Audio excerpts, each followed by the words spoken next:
Thanks everybody that's here for coming. I'm going to try something a little new and jumping into some of these announcements early. If you ever come in late and I've gone through the announcements, most of them are repeated either in our Wood Chips newsletter or else go to the website. There's a wealth of information on the website. So I'll get rolling here. Want to welcome, I don't think we have any new members necessarily. We might have a possible member in Dan, but definitely want to give a shout out to Dan for joining us tonight. Looking forward to hearing and meeting John Beaver as he goes through our demo. And for our announcements, just wanted you guys to be aware that if you want information on the open shop and the rules regarding open shop during the pandemic, the list of shop openers, calendar of events, info on membership, photos of members, monthly meeting challenge, classes, demonstrations, news and events, copies of the monthly Wood Chip newsletters. You can go back through any newsletter you want to find, and just a wealth of other information along with the calendar. Kevin does a great job of keeping our website updated. So if you got information you're seeking, go to the website. It'll even have links on how to contact us or the board if you need information.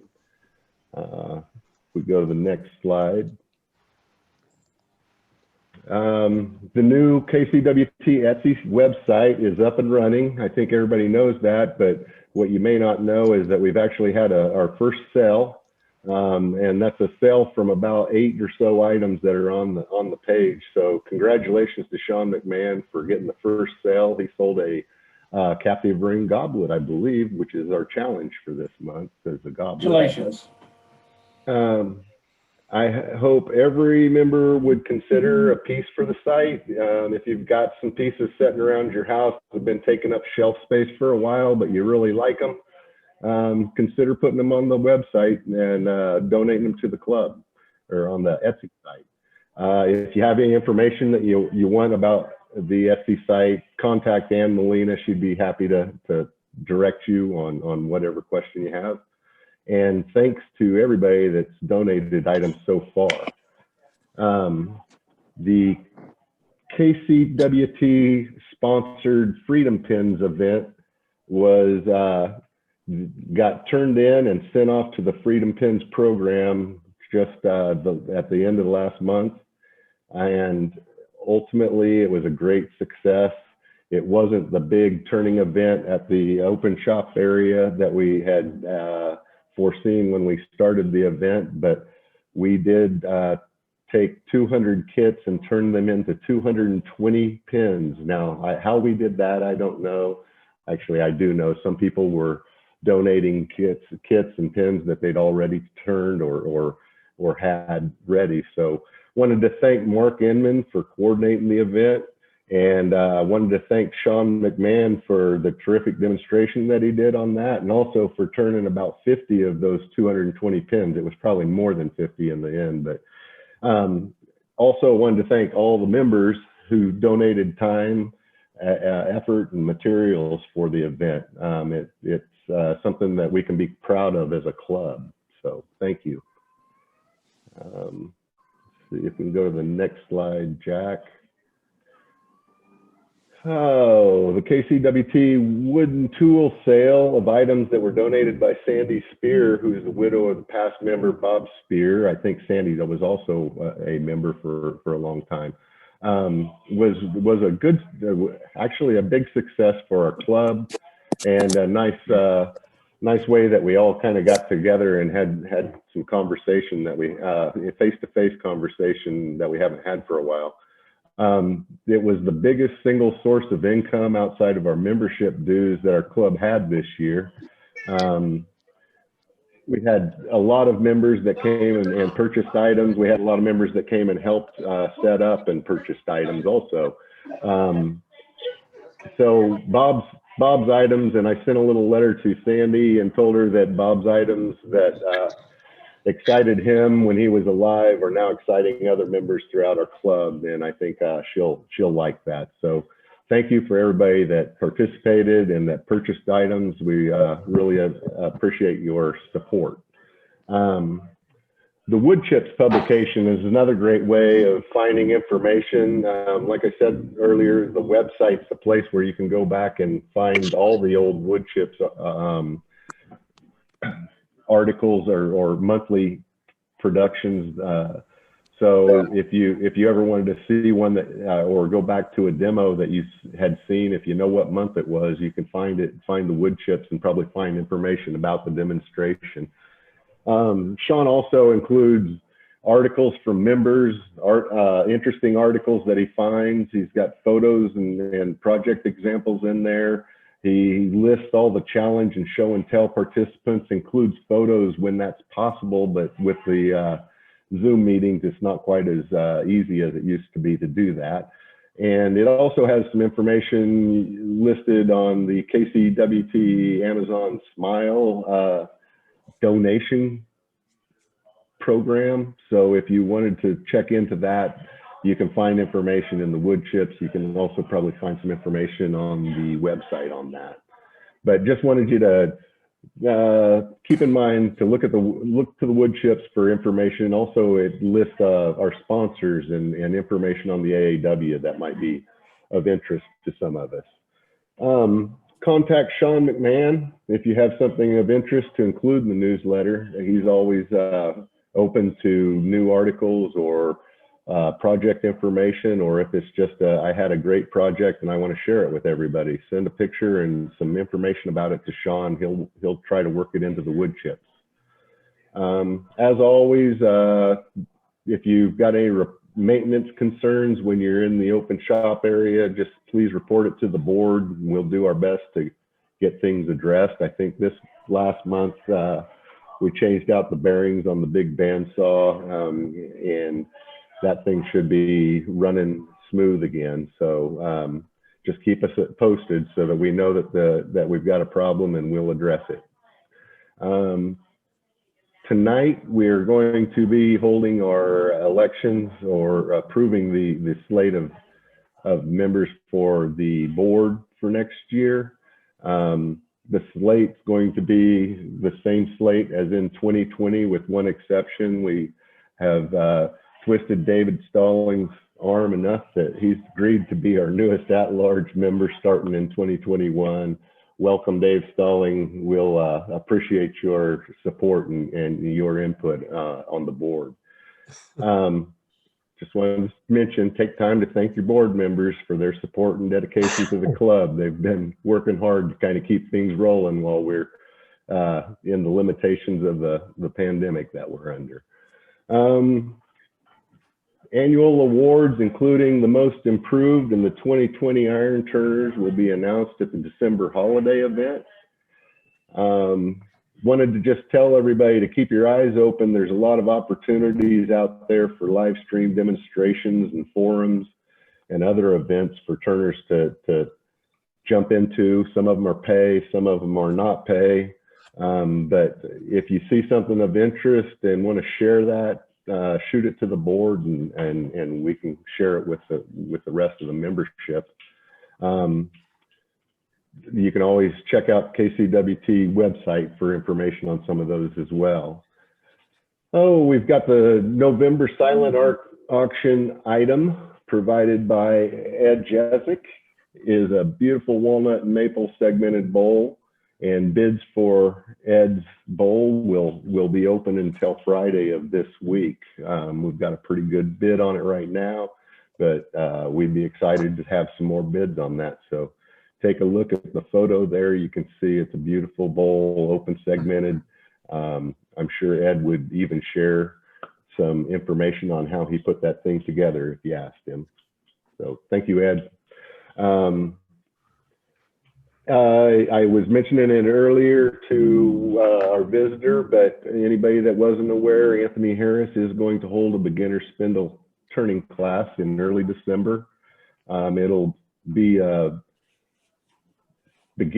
it'll be basic, what is it, Christmas ornament type items that you could go to the class, turn an item that then you could make into a gift for Christmas is kind of what the thought is there. But if you are interested and want to get involved in that, please let us know.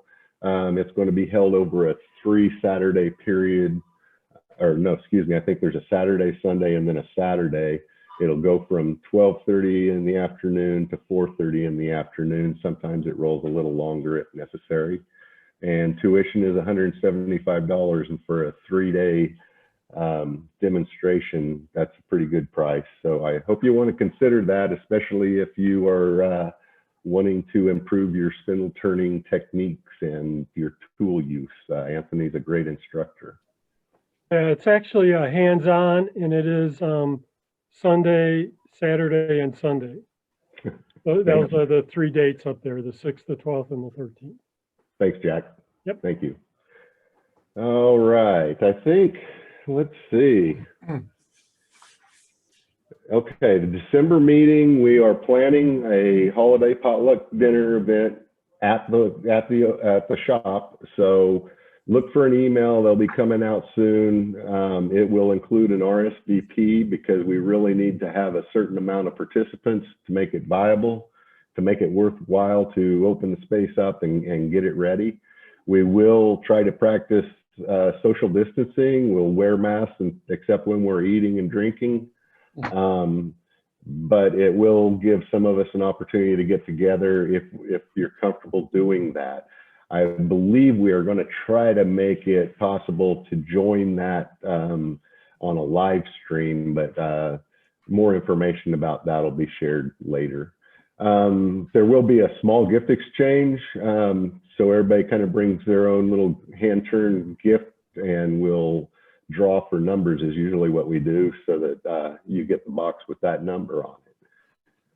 So I did a pretty good job here. We're 7:05, 7:07, and it's time for Effie's safety minute. So as long as Effie doesn't go on for 10 days or so, we should be good and get right to our demonstration. So Effie, you know I'm only giving you trouble, but if you want to go into a safety minute, I certainly appreciate it.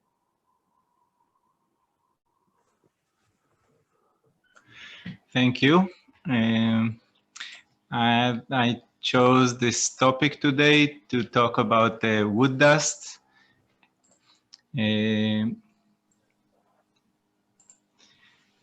Working safely at home, in the shop, or on the job site should be a #1 priority with everyone.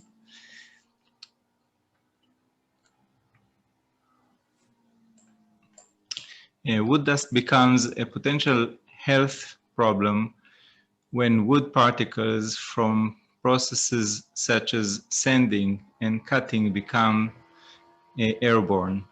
Breathing those particles may cause allergy, respiratory symptoms, muscles, and non-allergic respiratory symptoms, and cancer. The extent of those hazards and the associated wood types have not been clearly established. And we can see a few items that can be helpful to keep your safety from wood dust. Especially dust mask, you have one set of lungs to last your life, and dust does nothing but harm, even destroy them. Most dust end up on the shop floor, but the smallest, most damaging dust stays airborne for a long time. Get a dust mask rated to N95 or 99 and wear it whenever you're in the shop, even though it might be uncomfortable, to avoid lung damage in the future. And this information I took from the Occupational Safety and Health Administration. That's it for today. Thanks, Effie. I think lung safety is something that everybody needs to be concerned about. I think Bill Coleman once told me it goes in, but it doesn't come back out. So you do got to kind of keep it from going in as much as you can. I appreciate your time, Effie, and pulling that together. Thank you. Tonight's demonstration is by professional turner John Beaver. He's in full mask gear. He's full COVID friendly. I want to turn it over to John to introduce himself because I'm not familiar with John, and so I'm sure he can kind of do a better job of introduction than I could ever do for him. But I certainly appreciate that you took the time out of your schedule and made it work for our schedule. And it's good to have you, and welcome, John. I'm going to turn the board over to you now. Well, thank you. Thank you very much. Appreciate it. We really appreciate being able to do this. You know, we lost a lot of turning opportunities this summer and this year. And so to be able to connect with people and see people and share with people, it's just, even though it's not in person, it's still pretty good. It's still a neat opportunity for us. So we really appreciate the invitation. So yeah, as I said, my name's John Beaver. If you're not familiar with my work, I got put on the map with what I call my wave bowls. Here's one sitting right here next to me. If you haven't seen them, got wavy designs on them. And that was a signature that was really helpful because it was just unique and it was different. And so it opened a lot of people's eyes to my work. But what happened during the process was there was one way to make them, which was pretty simple, and it's still constructed. It's still sort of segmented turning. They say if it's two pieces of wood glued together, you're a segmented turner. But along the way, I had to develop some techniques. And so I started figuring out some things, and what it led to was, which is the kind of genesis of my work, is what I'm doing with most of my work is I'm turning a piece of wood. I'm taking a log, I'm cutting it up, I'm turning a vessel out of it, letting it dry, then returning it to round, finishing it, whatever. And then I cut it up, modify it, and put it back together. And so Kevin asked me to show you some of my work. So I'm going to go through some of my work, but I want you to keep that kind of concept in mind. As I get into the stuff that's more of this after the wave bowls, the second section is more about the segmented and blocks and putting things together. And but I'm doing some different things to it that are quite interesting, I think. But tonight, after that, what I've been asked to do for you guys is to give you a basic introduction to segmented wood turning. So I'm going to go through all the steps, and I'm going to show you different ways to do it, different ways to cut the segments, different ways to glue the segments, different way to build, to stack them up. And so hopefully you can get an idea of the process, you can understand it, and then maybe you can see, you know, one, hopefully it's not that scary, it's not that hard to do. And then two, you can maybe say, oh, I thought it was really hard to do it this way, but that way is maybe a little bit easier for me. So that's what the program will be tonight. So the first thing I want to do is share the screen here and come up with show you a PowerPoint of, so are you guys seeing that? Kevin, got my video up of this, my logo right now? No, we don't see that. Okay, let's see here. Yeah, it doesn't look like it's active. Let me just try it again here. Share screen.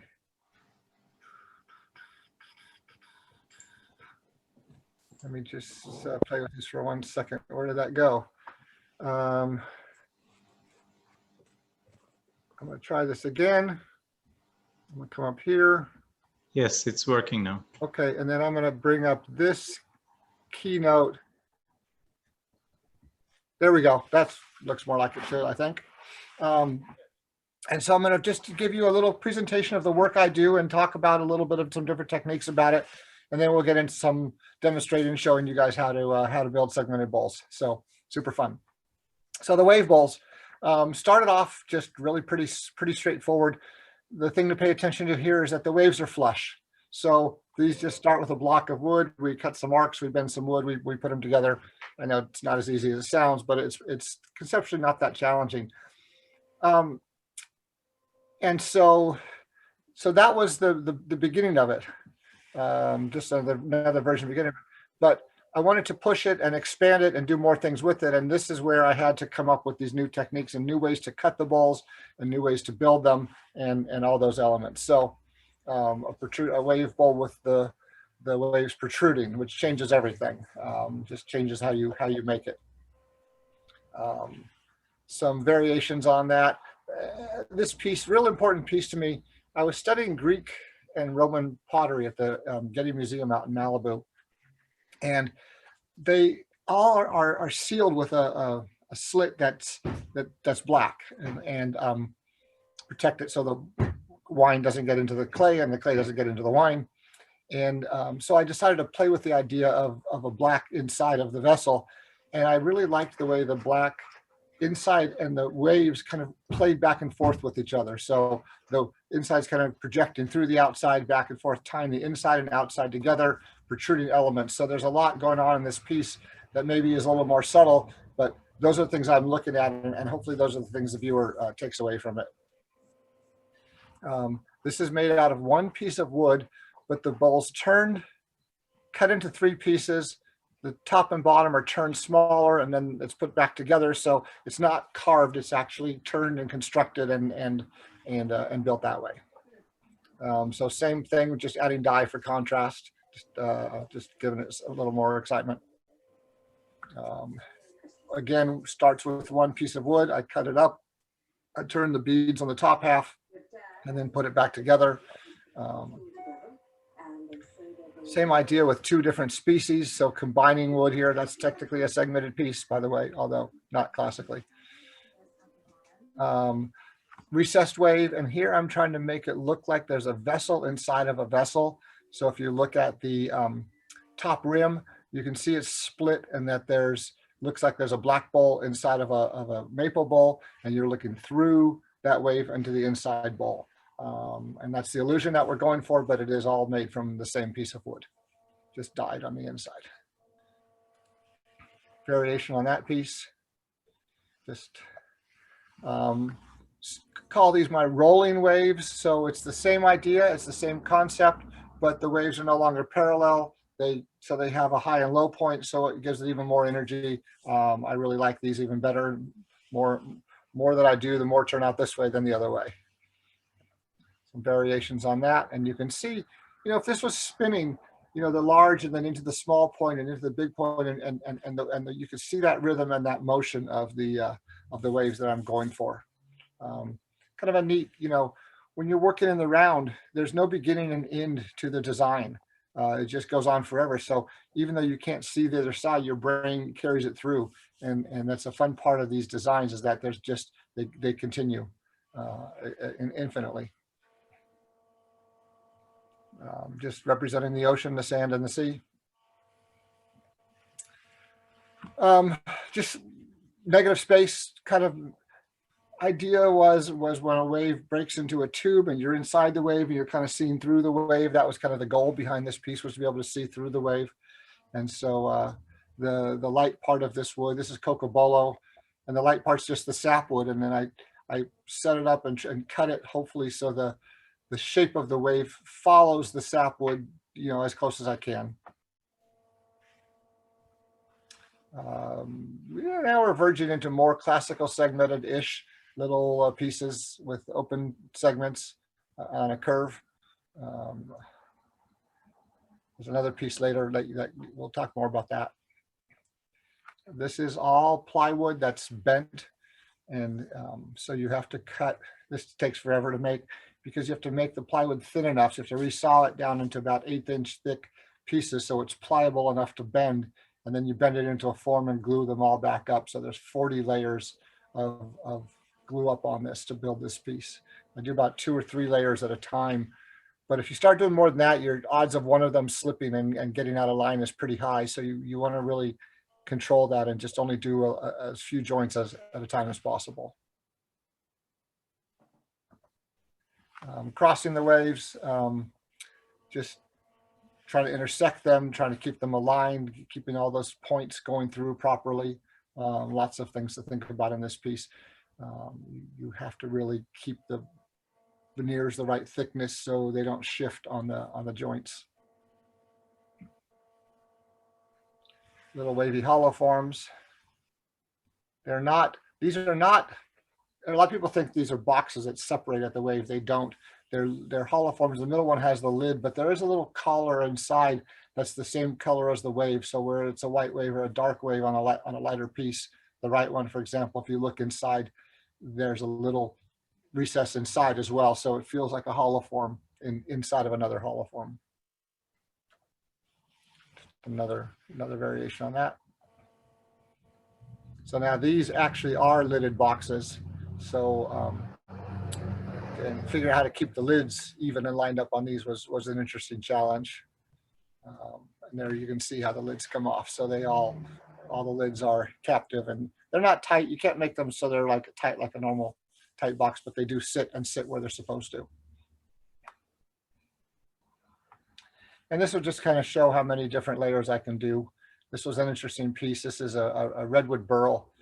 So I practiced this with some cheaper wood a few times. And every time I do it, it would start to grow a little bit differently. So I had to then come up with a whole new system for lining these up and making them work. So that's just kind of an overview of the wave bowls that I do. If you're not familiar with them, you can see more on my website. I do some demos for the wave bowls as well sometimes. So tonight's more about segmented turning. So I wanted to go through some of the things that I do with the segmented turning. And this is a pretty straight up piece. I just came up with the idea of separating it and using negative space. So those are just finished nails with the heads cut off of them, but you can see the blocks. Same idea with wood. When you're doing there's a fairly kind of a cool trick to do these open segments like this. It's a little different than the classic of open segmented piece. You actually put kerfs into one piece of wood and then bend it and then remove the back half. Anyway, I like that combination of wood too, the zebra wood and walnut. I always like working with. One of the things about segmented wood turning, there's some really neat things you can do with it. The feature rings and the blending and tying little elements together. You can see here it has a dark foot and a dark rim and then the dark feature ring. And so you kind of tie it together, but people tend to in my opinion, a lot of the work in segmented work is too busy. They've taken a feature ring and then they've mimicked at the top and mimicked it at the bottom and changed it and done all this stuff to it. And it gets to be just, it's impressive technically, but it's not that impressive artistically. And so really, if you're thinking about segmented work, keep it focused and really, if you want to make a feature ring that's really spectacular, great, make that, highlight that, but then don't distract from it. Don't add 3 more layers of other things on it. Try to keep it really clean and strong. And that's the one kind of thing I see a lot of that people do, just too much to one piece. So this is a piece. This was actually so there's a Segmented Woodturners Club. That's part of the AAW, just like you guys. It's just an online club. It's a pretty neat one, and there's pretty neat inspiration if you go on the site. But they do challenges just like you guys do. And their very first challenge was make a piece out of one board, and they gave you the dimensions for the board, and you had to just figure out something interesting to do with one piece of wood. So that's where I came up with the idea of the kind of open segmented wave within it. That's Jatoba, which is a kind of a hard, they call it Brazilian cherry. It really has a nice strong finish to it. It's a very hard wood. Just a segmented sculpture, just throwing different colored blocks in it, just for interest. Those blocks that go all the way through, but on the very outside rim, they didn't look right because when you cut them, they weren't they didn't go all, you'd cut through and so you'd have half white and half dark. So I actually made a segmented ring of veneer and bent it and glued it on there. So the outside edge has a segmented veneer ring. This was a piece that was modeled after the stone marble that the Getty Museum in LA was built out of. And it's this textured stone, and it's all square pieces, and you could see the edges. They left it kind of rough. And so I wanted to make a vessel that mimicked that. And so these are segmented, but it's built, and then it's really not turned on the outside. It's just, they're textured.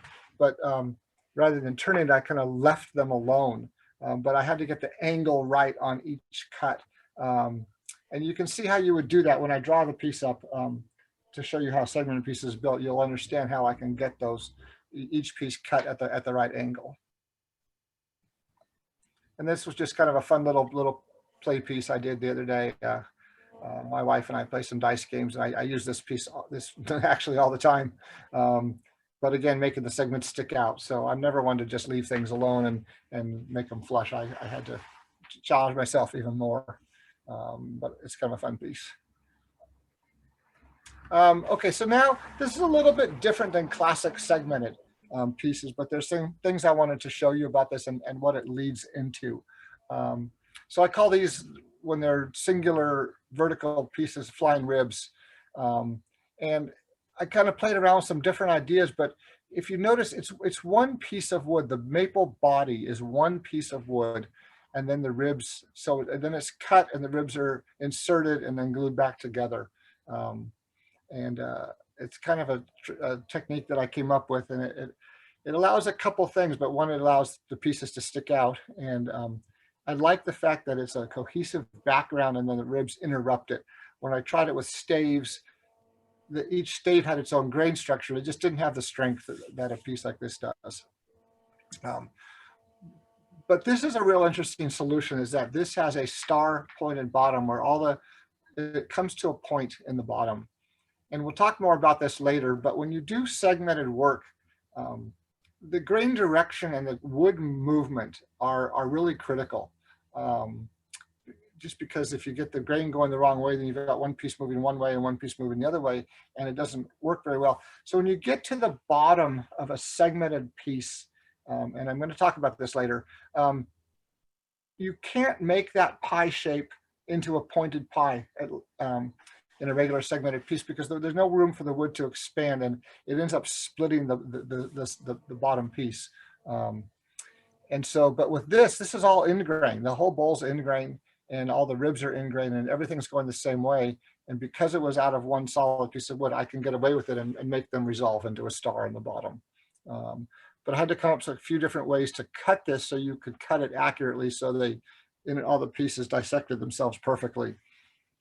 So that gave me some other challenges. Just some variations on that concept, some things that I do with the ribs. I like this piece. This has two different colors, obviously. It has two different textures. The background piece is really smooth, and the ribs are wenge, which is kind of a rough wood. But it also has two different forms. So you have the form of the inside vessel, the light colored vessel, but if you look at the dark vessel, it creates its own form and its own piece. And so I like the way the contrast and the way the pieces play off each other. And then each of the ribs sticking out, if you look at the one on the right, it has its own shape. It's kind of I would just say like a teardrop kind of a shape. So you can design this piece to have those ribs their own kind of shape and their own form. And you can also use them as a palette and decorate them. You could burn them and carve on them and pierce them and do all sorts of interesting things with them. So it just gives you some more elements to play with. So taking the concept of the flying ribs, and then I call these pieces 3D segments. So looks more like a classically segmented piece with the blocks, but has the spacers, interrupting it and sticking out. And we'll talk about this and segment it a little bit. There's some things you can do with that. One of the issues is the grain direction on this, again, is a challenging piece. So this is a face grain bowl. It's not an end grain bowl. And so because it's face grain, then the very center that you're looking at right now, the grain's going left to right. And so if I were to put a piece dead across the middle, that would be a 90-degree joint.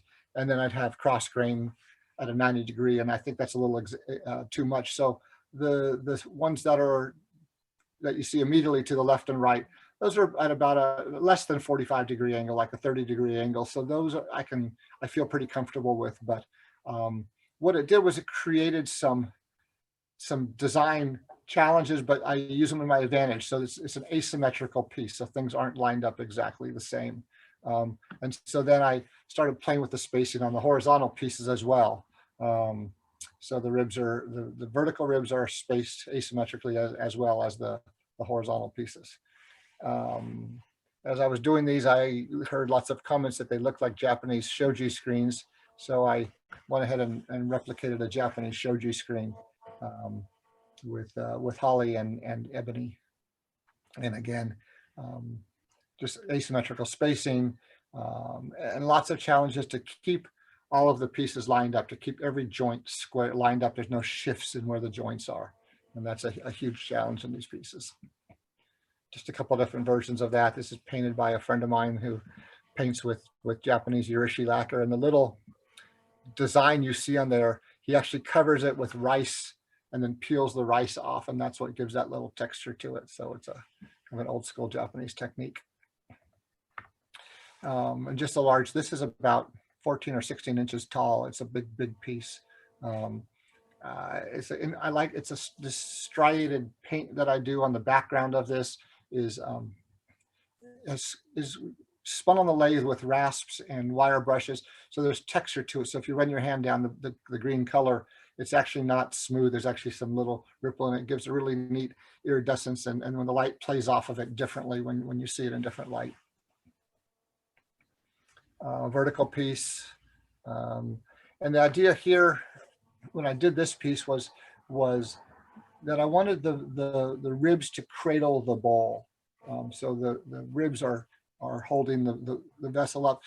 There's actually a little foot on this, and you can't really see it resolve very well just because of the way it sits. So I went ahead and exaggerated it and really made a big piece where the ribs are holding the vessel up. So actually, one of the hardest parts of this was creating the beads on the end of the pieces to match. Those are, for some reason, there's no tool that cuts those the way you want. So I had to kind of figure out how to create those. So those are what I was calling 3D segments. I'm now going into what I'm calling 3D blocks. And so it's interesting. These look more like classical segmented turning, but different layers of it. But a few things to notice about this, and then when you see us do that regular work in a little bit, when you do classical segmented turning, every segment, every row, every layer, every vertical layer, so is going to have the same number of segments usually. You can vary that if you want, but generally, you have 16 blocks per layer, or 24 blocks or 12 blocks or whatever the number is, and each block is the same size. So each of those 16 blocks that would go around would be the same size, but here they're varied. So some of them are wider and some of them are shorter, and so it's just a little bit of a variation on how you would do segmented turning. So this is 3 different species together, and all the maple in the first layer, zebra wood in the second layer, and the walnut in the third layer. And again, just different spacing. So really, I can make these blocks individually. Any block I can make any size I want, and I just kind of cut them randomly, and hopefully they come out with a nice pattern when I'm done with that. The converse is where you would have, if this were a classic segmented turning, you'd have, let's just say 36 blocks going around each layer, and the blocks would get smaller on the smaller layers and bigger on the bigger layers, because if you have a 10-inch diameter with 36 blocks and an 8-inch diameter with 36 blocks, the blocks have to accommodate that, so they're smaller. But in this piece, all the blocks are the exact same size. So every one of these blocks is basically 3/4 of an inch wide, as close as I could be to that, And so again, taking the basic concept of segmented turning, but manipulating it and pushing it out a little bit. No, I don't know how many blocks are in this piece. You're welcome to count them. I think there's 19 in the bottom row and about 36 or 37 in the widest row, but I've never counted them. This is just kind of a different idea. And I show this because it's asymmetrical. Bringing the circle down to a different point changes the angle on everything and changes the spacing. And then what I also like to show is that they are all different layers as well. So if it was flat, it would still be interesting, but I think by the 3 layers, it just makes it a stronger piece. And I think this is the last piece I have. This is oak, and it's all the blocks are kind of end grain sticking out, which gives them a different texture. And then it's all colored chemically. There's no paint on this. The left one is ebonized with ammonia and iron oxide, and the right one is fumed with no, actually the left, excuse me, it's vinegar and iron oxide. The right one is fumed with ammonia, and then the middle one, the pieces are ebonized, bleached, natural, and fumed. So just kind of interesting texture, and I like how that worked out. So that's kind of some of the work that I'm doing. Some variations, like I said, I'm constructing, I'm segmenting, but I'm changing. I'm trying to push it and do some different things with it. So let me get a glass of water here. Those were excellent examples, John. Very cool. Thank you. Thank you. No, it's not a real water bottle. It's metal, but it looks wood, so it's cool. Okay, so let me just I've pre-made a couple of the blocks just to kind of get you started to see what they look like. Oh, I lost my video. There we are. So if you look here, you can see the blocks. Each one is, so you're basically making a pie. You're making pie-shaped pieces, and the angles have to be very specific.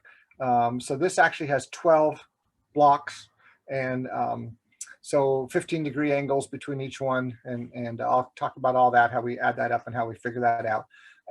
And so you build these blocks like this, and then you take a second one and then you stack them. That'd be glue them this way. And then you glue them up, and you need to treat them like brickwork. So this is all ingrained. Oops. It's all ingrained to ingrained joints, and they're plenty strong, trust me. But what you're doing is then when the second piece goes on top, you're not lining them up the same. You're bridging them. So the joint on the face grain here holds the joint together. So when you build these, you're building them like bricklayer, and that's a strength thing. That's really important. You could get away with the in-grain to in-grain, but it's more risky. And so by overlapping the joints, then the face grain glue holds all those other joints together. So you basically build them up however many you need, and then you just turn within that. And again, I'll show you all that technique. So let me change cameras here, and so what I'm going to do, I'll do the layout ideas. I'll talk about the layout. I'll talk about how we come up with the shapes and the sizes of the blocks and all that. And then I'll cut them, and I'm going to cut them a couple different ways, with a miter saw, with 2 different sleds on a table saw, so you can get a sense of the options and what you can do with them. And then we'll glue them together and show you different ways to do that, different ways to clamp them. And then we'll go over to the lathe and stack them and show you how to build them and stack them. So there's 3 basic sections for this tonight, and not sure how long this takes, but we'll do our best to get through with it in a reasonable amount of time for everybody. All right. So we're going to go to this first camera here, and I use this blue paper because the video likes it better, and I'm going to draw this with a Sharpie, which isn't a thing. When you do a segmented piece, you must draw it out. You have to understand what you have to make, all the blocks the right size, and you have to make them fit, so you have to draw it.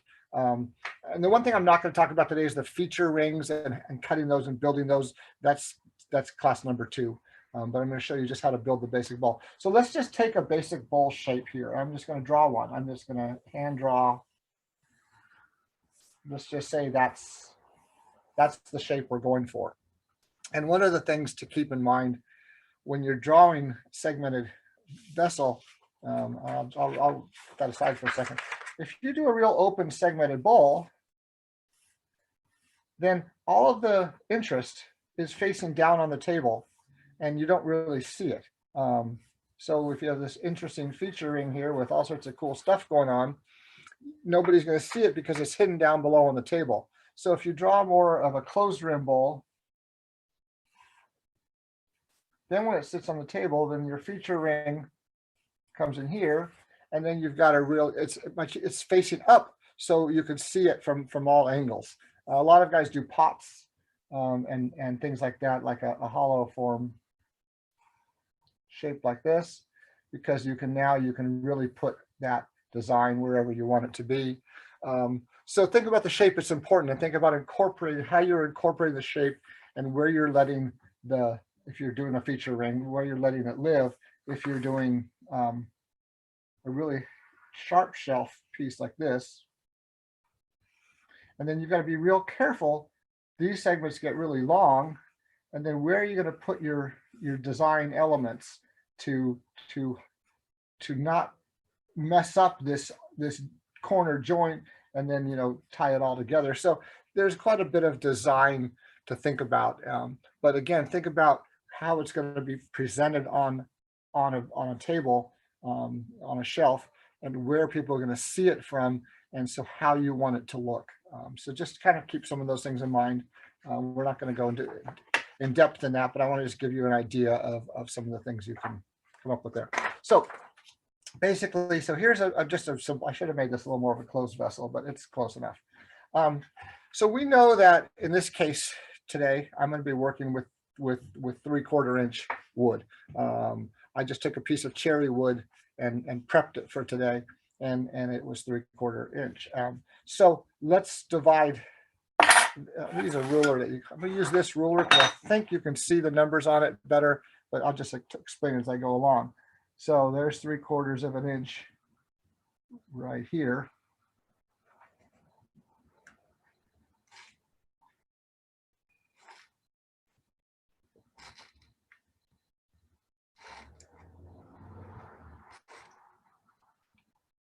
Okay, and you can see I kind of missed a little bit, so I can either shave off the bottom or start from the bottom down, or just make this a little bit smaller, shorter bowl. So if you're working for a very, very precise size piece, you have to take that into account.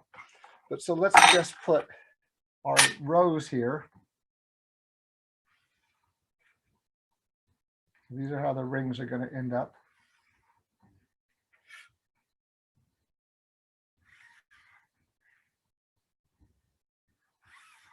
And I'm not measuring super precise here tonight. When you make these, it's best to do them full scale size and really accurately, so you don't make any mistakes with the segments. Okay, so there's your rows. So 1, 2, 3, 4, 5, 6, 7 rows of these round pieces that are going to get stacked to build that up per se. Now, what's going to happen if you look at this? You've got about I'm going to call this an inch and a half right here. Let's actually see what that is. So those are 1 3/4 inches. So that's pretty generous. So I have 1 3/4 inch thickness, and so this wall has to fit inside one of those 1 3/4 inch blocks. So if I come up here and I take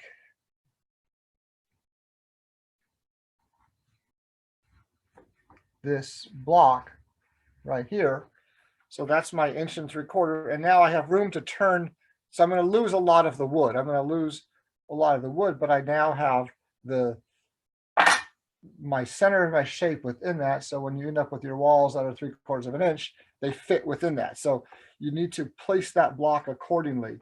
If the block were slid over, it may not leave you room to get down. So take that into account as you go. So the first couple are going to be fairly close in size, But as you start coming in, you're going to start shifting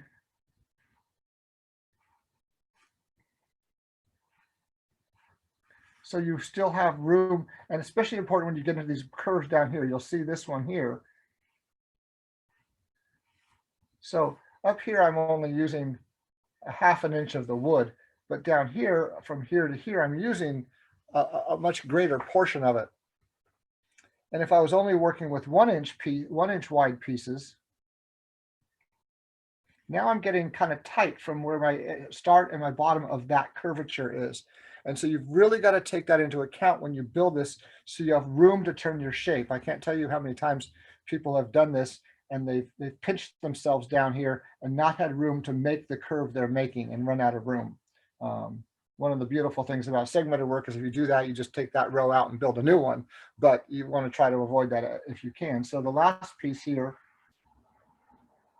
is going to fit here. And you can see now we're almost using the entire 1 3/4. It's inside the curve. So you've got to get these lined up. You can see I missed that one a little bit. That's fine.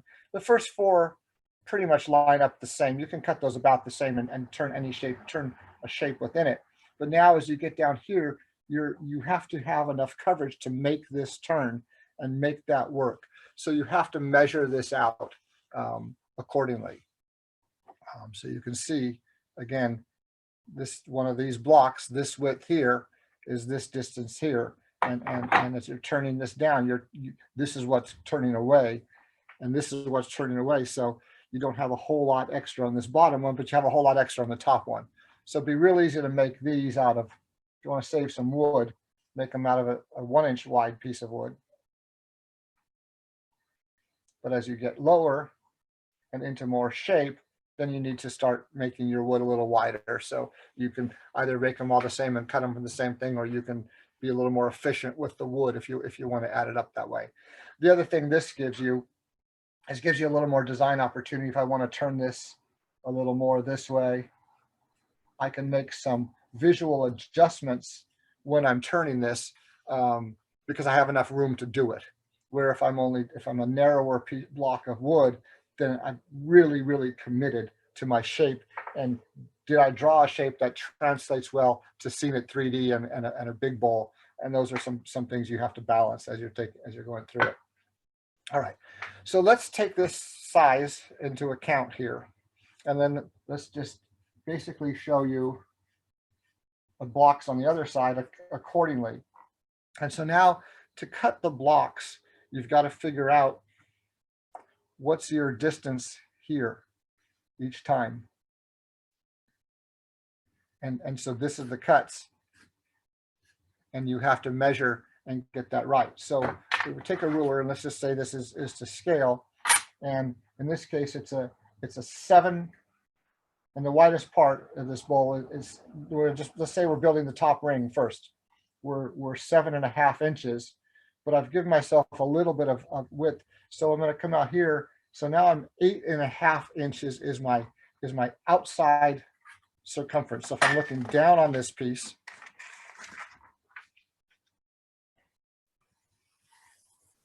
and then the blocks are sticking out, the diameter of this is 7 3/4 ish, but the diameter from here to here is what did we say, 8 something. So in this case, I came up with 8.5. All right. So I'll grab another piece of paper here, and we'll show you how we get to the size of the blocks. So I have an 8.5 inch diameter.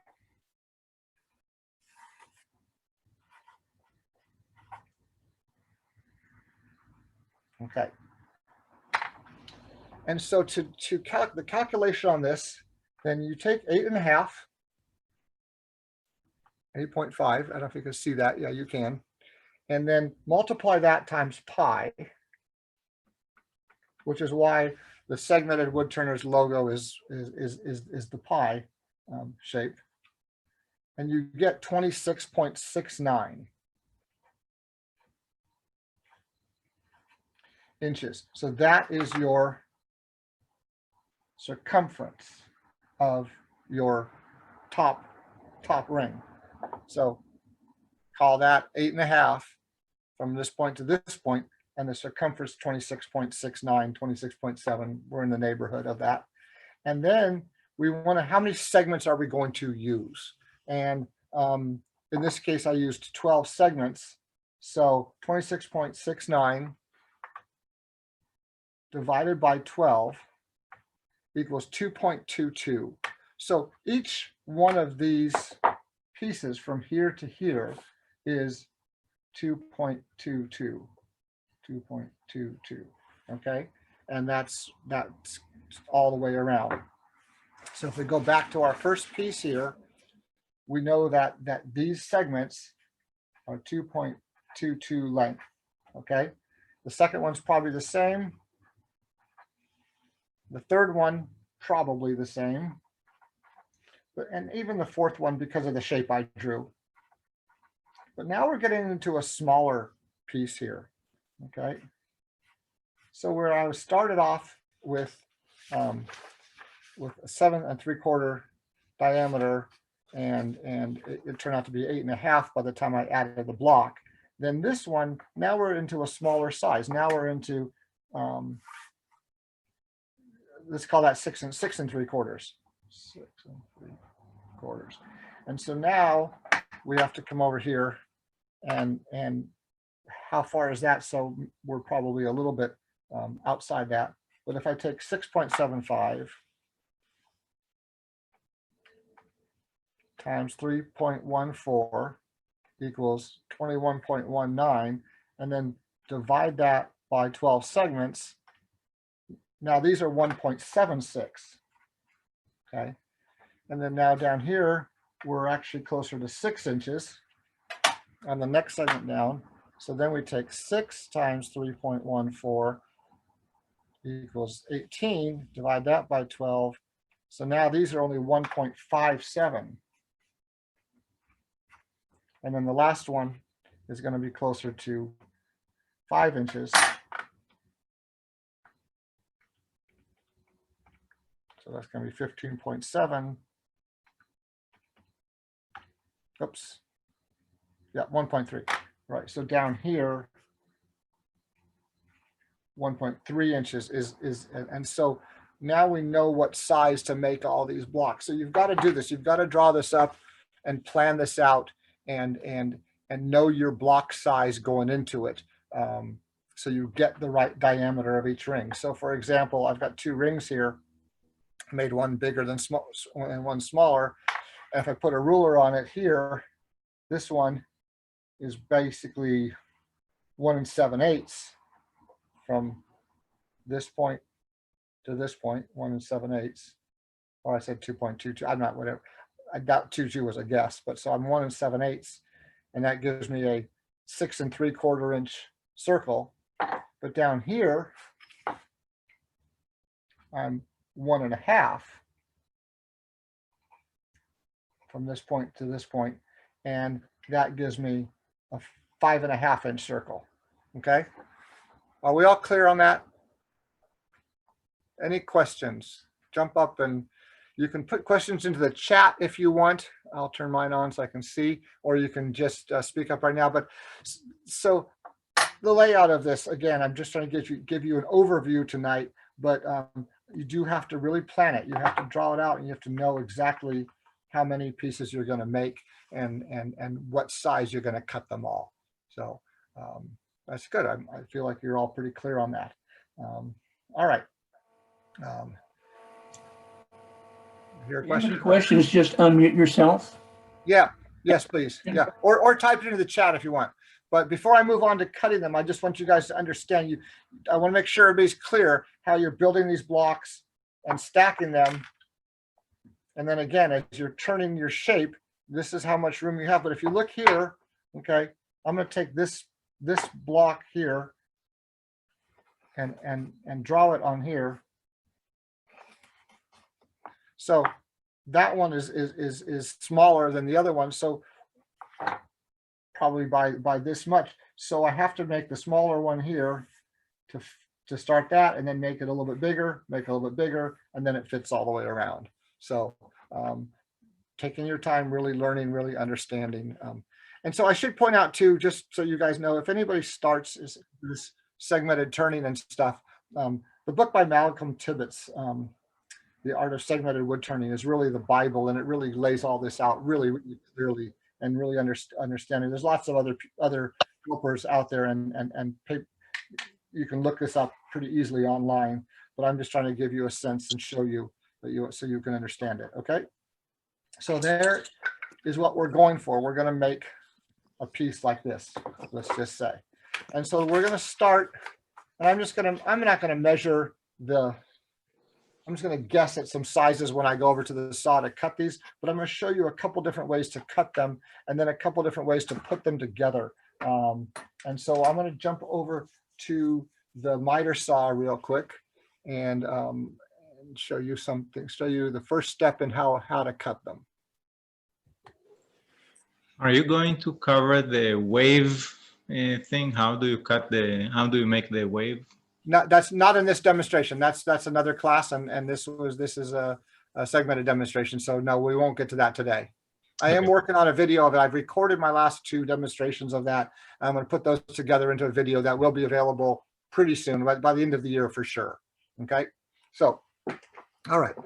So let's jump over to the miter saw. We'll start with, oh, I didn't talk about the angles. I apologize. Let me come back to the top angle here. I left off one step. Okay, we'll just do it over here. So we have to get the angles right. So we've got this wood here,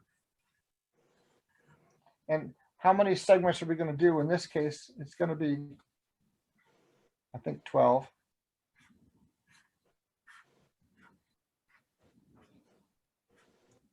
And so these have to be your angle. This is probably the hardest part of segmented, is getting the angles on the saw correct.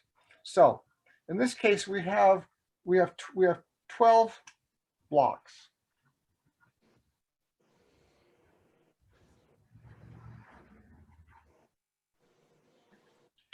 So if we take 360, which is the radius of the circle, and divide that by 12. Whoopsie, that didn't work. 360 divided by 12 equals 30. So the combined angle here of equals 30, but we're cutting wedges. We're cutting wedges on both sides. And so we have to actually now divide that by 2, which equals 15. So each of these pieces here, this angle and this angle, equals, oops, I didn't zoom in on that, I apologize, is 15 degrees. So this is 15 degrees, and this is 15 degrees.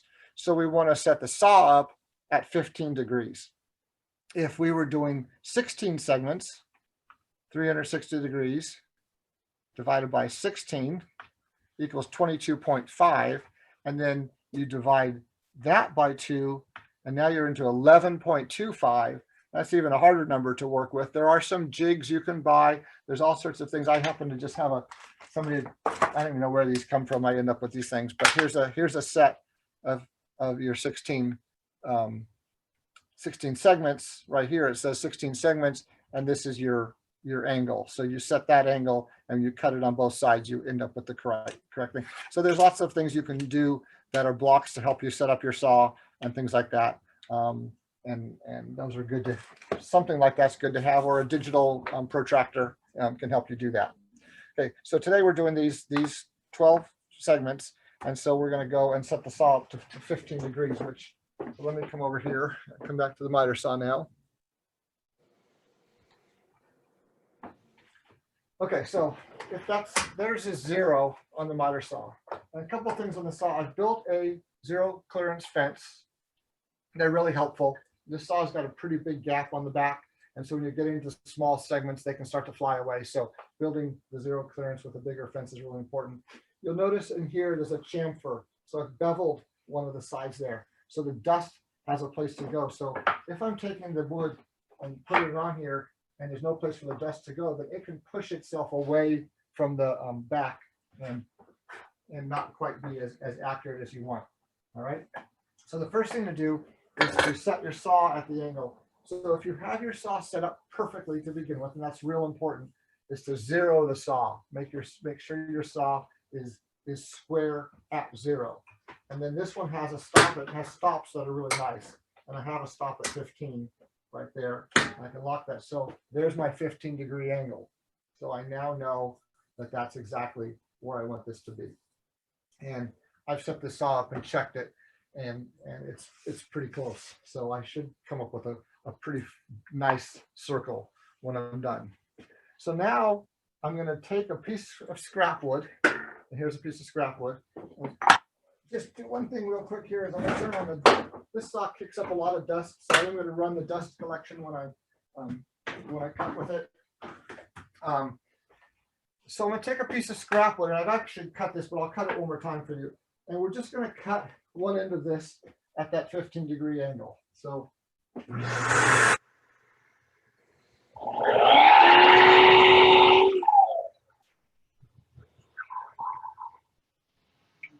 now I have a block that has my angle on it. And I'm going to set this over here, and I'm going to figure out what that length of that segment is. So on our piece of paper here, if we were at 2.22, then I would come in with a ruler. And I've set this because the saw so I now have an edge. I could set the blade down and measure off the blade. But because I have this curve here, I know exactly where that is. We come in here to 2.22 inches and then put a pencil mark back here. Okay. And that's going to give me from this pencil mark to this mark here, those are my 2.22 inches. So that's going to give me the exact long edge of each of those pie wedges. John, which side of the kerf are you measuring from for that 2.2? The outside kerf, the kerf to the right edge, because the piece is I'm going to cut. That makes sense. The long edge will be here, so that it'll line up from that point, and the kerf will be here. Okay. Okay. Thank you. So, I'm going to make these a little bit smaller than that, just because it's easier to work with for you guys to see tonight. So I'm going to use a number that's just a random number of about 1.5 inches. And I'm going to take this stop here. I'm going to clamp it down. Okay. So now when I bring in my piece of wood, it's just going to, that's my stop, and everything's going to cut right up to that nice tight stop. One thing I really recommend, and I'm going to do it tonight just so you can see it, is if you to dial your saw in with some scrap wood. So I have 2 pieces of wood here. I'll bring them over and show you. So this is the cherry that I cut to size, and I just took a scrap piece of cherry and ripped it, and I just ended up with that depth. But again, you could, if you want to save some wood, I could have made that 1 inch. It happens to be a little bit more than that, 1 3/4. But I then cut a piece of MDF wood that's exactly the same size, and I'm going to take the MDF first and make at least a half ring and check it and see how close I am to perfectly around. So if I take this MDF and test it and see how square it is, and if I'm off, I can make little adjustments on the saw. I can dial my saw left or right by, like 1/4 of a degree, bump it over. So the closer the segments are, because when you take all of these segments in a circle and you glue them together, you don't want gaps. And so if you're not exactly on that 15 degree, you're going to have some gaps. And I actually have set this up to show you some gaps. So you'll see how that works in a minute. So what I'm going to do is cut the end off of this so it has the correct angle on it. Can you see the, yeah, you can see the MDF on the end. So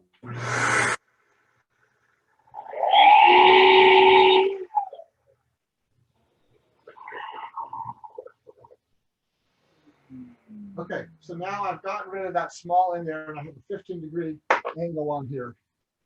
Okay, so this angle is 15. You can see that there. And now we're just going to take it and we're going to cut one. So now we have to flip it to get it into our stop here. okay? We're gonna cut that, and then we're gonna flip it, cut that, flip it, and you'll see me do, I'm gonna cut 6 of these real quick, and I'll show you a half ring right now with the MDF to set it up.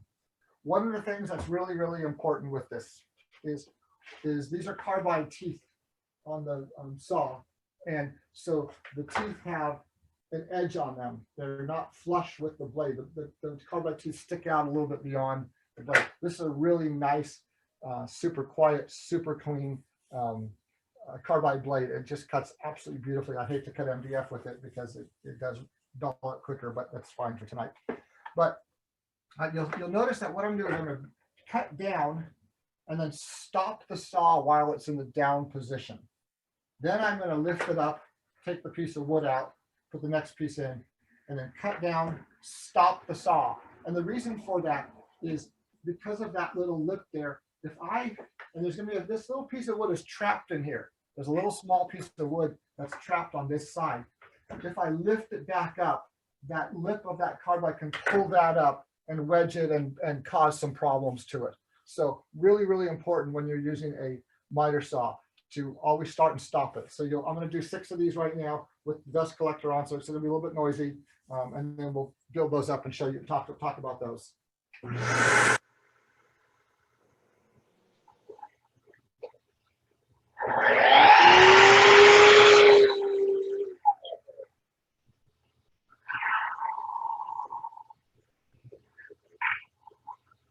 Flip it over.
Okay, so that's just 6 segments, and we're just going to come over here back on the tabletop for a little bit.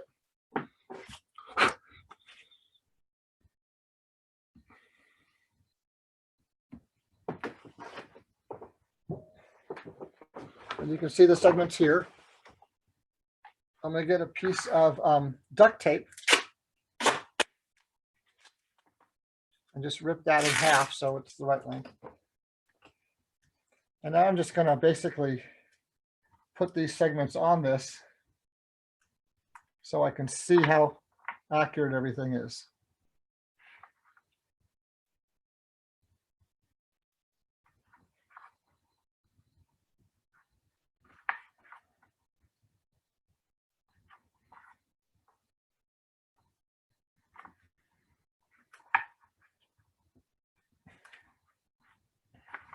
Okay. So now, if I set this here and pull it tight so there's no gaps. So the important when you set these, the tips should all be lined up really nicely, and then you pull it and so there's no gaps. You're just seeing a shadow from the cut there. Everything's tight here. And if I take a straight edge or set this on a table, I'll try to show you with let's use this. And I can look down and see how close am I to being square. So if it wasn't right, I'd have this gap here, okay? Or if it was too, if it was wrong the other way, I'd have a gap here, like that, like right here. And so you're trying to get this as flat and as perfect as you can. And that's why you use the scrap wood, is you test this a number of times, and then you look and you figure out, are you right there? And you can be a tiny, tiny bit off. We'll show you how to fix that a little bit. But there's the first half of a ring, just to test how your saw setup is. And if you're way off, if when you set the straight edge against here, or basically the easiest thing to do is to set it on the table like this and then look underneath down here, then you know your saw's not dialed in properly and you need to make some adjustments to the saw. So you have to either close it up or open it up, and it may be because your stops aren't right, or it may be because your saw wasn't zeroed to begin with, but you might want to make some little adjustments until you get that really, really close. Okay. So once you get that close, then you go to your hero wood, and also you can check yourself on your sizes as well with the scrap wood. So you know that you've got however many, 1.5 inches, and these end up being 6.5 inch circles. So that's you can confirm that everything's the size that you need it to be as well. So it's a good idea to waste a little bit of wood. It can be any wood. It can be MDF or fir or whatever scrap you have around, but the MDF is really square and flat. So it's a good wood to test it with. So make sure you've got everything lined up and everything right. And then once you do that, then you go and cut your hero wood. Okay. And so cutting the hero wood is exactly the same. I'm going to go ahead and cut 6 pieces of the cherry, and then just for fun, we'll intermix them with the MDF, and you can see how that looks.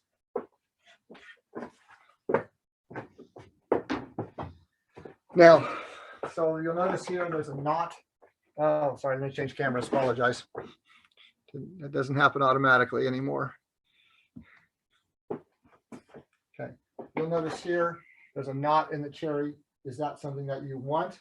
That might be end up, but when you turn that a little interesting design thing, or do you not want that? And so you have to take that stuff into account. You want to cut around that. Is there a split or anything in the wood? So make sure the wood's the way you want it to be. So I'm going to go ahead and turn the noise on again here, and I'll cut 6 of these, and then we'll kind of lay that out for you real quick.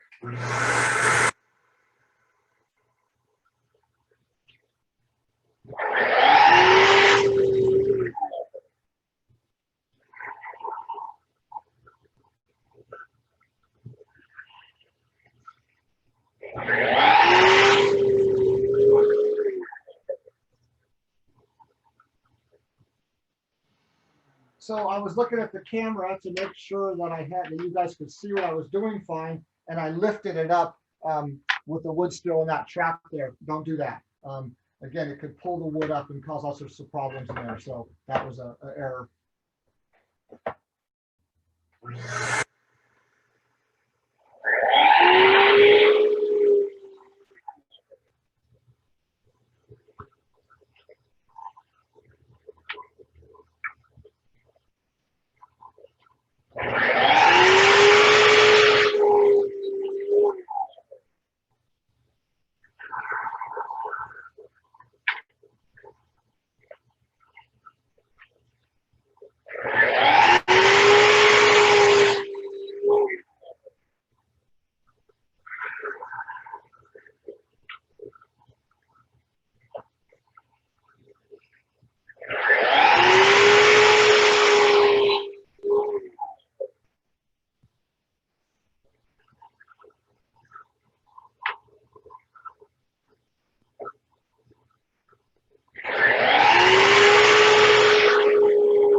Okay, so there's 6 pieces of cherry.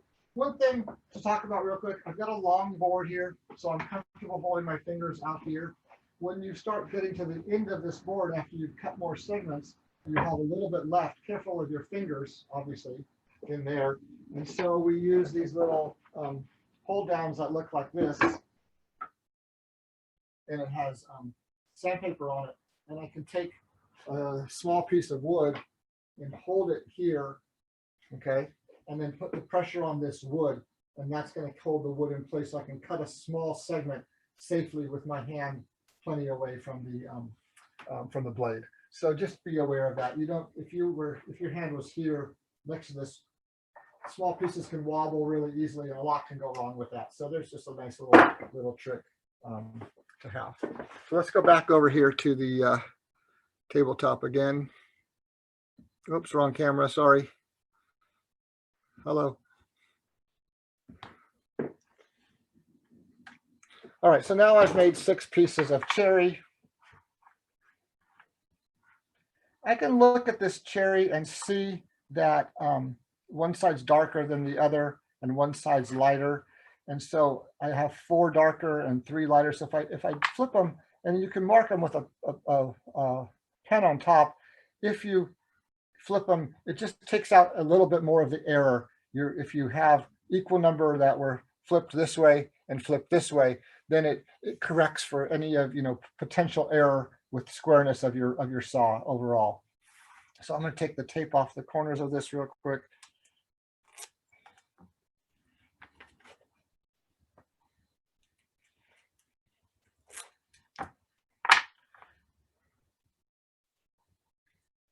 And let's just get a big rubber band for right now.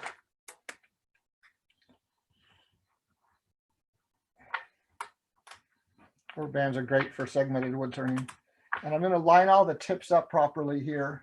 Line all the tips up. Real important that you work with the tips. Don't worry about the insides. It's all about the outside pieces here. And then we're going to look and we're going to see how tight we are and see if there's any gaps. And right now that looks probably pretty good to your eye, but I can see that it's not 100% perfect right here. So we weren't exactly 100% accurate on this. We were off by a little bit. And I wanted to do that so I can show you how to correct for that. So when we glue that up, we'll deal with that. Okay, so I'm going to take this one and we're going to set that one aside. And we're going to go make a couple on the table saw. So I'm going to come back on here real quick and just check for questions from you guys. So that's the basic setup for miter saw. Once you cut that first block of the stop block of wood, then you just move that a little bit each time to get your width of each segment correct. But you can see, you can cut this segment in a couple minutes on that. It's fast, it's easy. You can leave it set up, and it's an easy, pretty efficient way to do it. So now we're going to go over to the table saw, and there's 3 ways to do this. Well, kind of 2 ways to do this on a table saw. You need some sort of sled. And a lot of guys will make a dedicated sled. So they'll take a piece of plywood and they'll bridge it with a heavy wood on the edges. And then they will build a piece that's the right angle. That's your, and you can build it with an adjustable angle, or you can build them fixed. So you can test it until you get it absolutely where you're perfect and you're happy with it, and fix that. And now you have a sled that's dedicated for 16 segments or dedicated for 12 segments. And used to be guys would make 6 sleds and have them lined up in their shop and on the shelf or standing by, and whatever number of segments they wanted to make, they just pull out this dedicated sled and they could easily cut their segments on that. I don't have one of those, and I don't have any hand-built sleds that way. But what I do have is an adjustable miter sled. That's a commercial product that I'm going to use and show you how to cut them with that. And then I'm going to show you a third way, which is a kind of a unique new system that's pretty cool. I'm going to change microphones. I've been on the close-up mic here. I'm going to go to the wireless mic now. And that's this one right here. All right, you can still hear me okay, Kevin? Yeah, I hear you just fine. Okay, I have this wireless mic and it eats up batteries really quickly. And so if I use it all day, I've got to change the batteries in the middle. So I try to stick on the fixed mic until I move away from the computer. And so now I'm going to go over to the table saw, and I need to set my, I'm just turning the computer so I can see it. I'm going to go over to the table saw camera here. So to show you 2 ways to cut these on a table saw. That's pretty slick. Okay, so there's the table saw, and that's an Incra fixed or adjustable miter sled. It's a cool tool. I was in a woodcraft store one day, or Rockler store, I forget which it was, and it was a used one, and it was on sale. It was really, really cheap, and so I said, I'm going to buy this because that's a cool tool to have. And you can see that I've already set this at 15 degrees, and it's real easy back here. It's a super accurate mechanism to set it. So I set that, and then I have this kind of stop block here. There's a small little miter bar on the bottom of this, and it tightens down, and it's got an L on it. And I use this as my stop over here, which I'm gonna have to move the camera so you can see that. Let me move the camera over a little bit so you can see that better.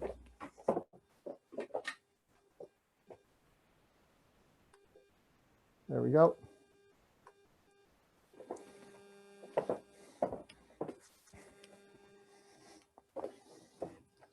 I need to get a ruler. I forgot my ruler. And I'm just going to make this the same size as the other one, just for so it's about a little over 1.5 inches. It's not, we're not being critical right now, but what I'm going to do is take this piece here, and you can see this adjusts, and here's the blade. And then underneath the blade, I have a little, just a 45-degree angled piece of wood that just lets the segments fall off and not fall into the blade. I don't know if you can see that or not. This is just double stick taped on there, and it's just it's just a 45-degree board that's stuck down on here. So when I cut them, they fall away from the blade. So now I'm going to set this, and I know that I have a 1/8 of an inch blade to take into account. So there's 1.5 inches, and we're going to add the 1/8 of an inch for the blade, and we're going to lock that down. And so now that's going to be my stop block for cutting this. Okay, so I've already set this at 15 degrees. I'm going to cut the end off square once here real quick. So we line that up. And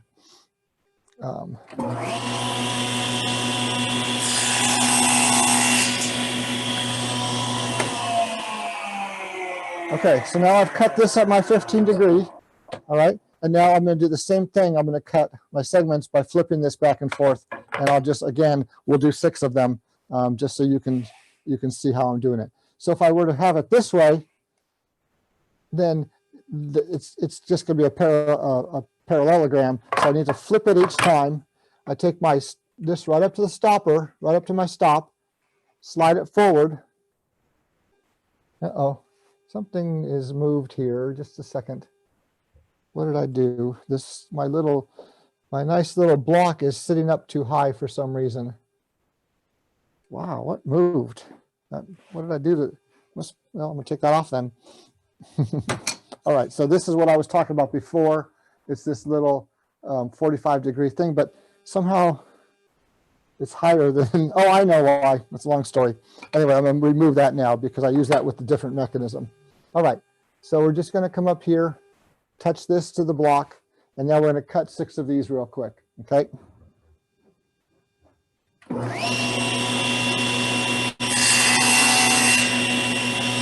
So we flip it each time, slide it over to the stop.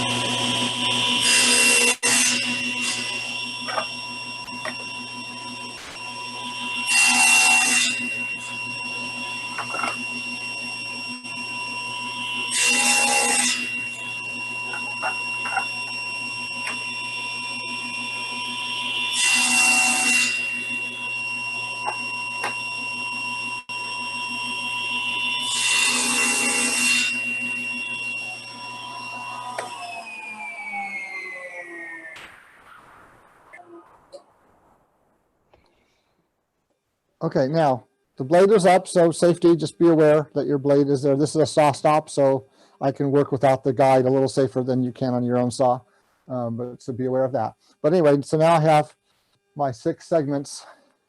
And the thing I like about the table saw is it's fast. You don't have to start and stop it as much. You can be a little more aggressive with your speed. The thing I don't like is it usually leaves a little bit of a rough edge on it, which you have to clean up, otherwise they won't go together properly. But there's your 6 segments right there. And if I take a board up against them, how close am I?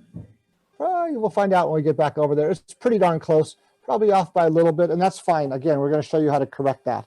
So there's 6 segments. I'm going to take these over to the workbench, and I'm going to show you one more way to cut them on the table saw.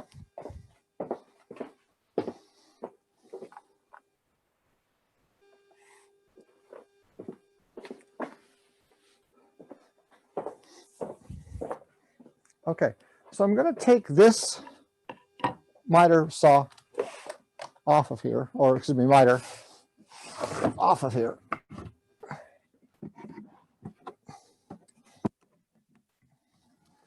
And there's a guy out of Arkansas or somewhere in that part of the country named Jerry Bennett who came up with a system called the Wedgie sled. It's kind of a funny name, Wedgie sled. But the point of this is you're cutting everything from the same side and it corrects for itself. So by the time you cut your number of segments, and I'll cut all 12 of them this time, and you wrap it around, then it should eliminate the error, because if you're off one way, you're off equally the other direction, and it eliminates error. And we'll show you how this works. And it's a really, really slick, fast way of cutting segments. And a lot of guys are going to this now. So I need to get another piece of wood here real quick.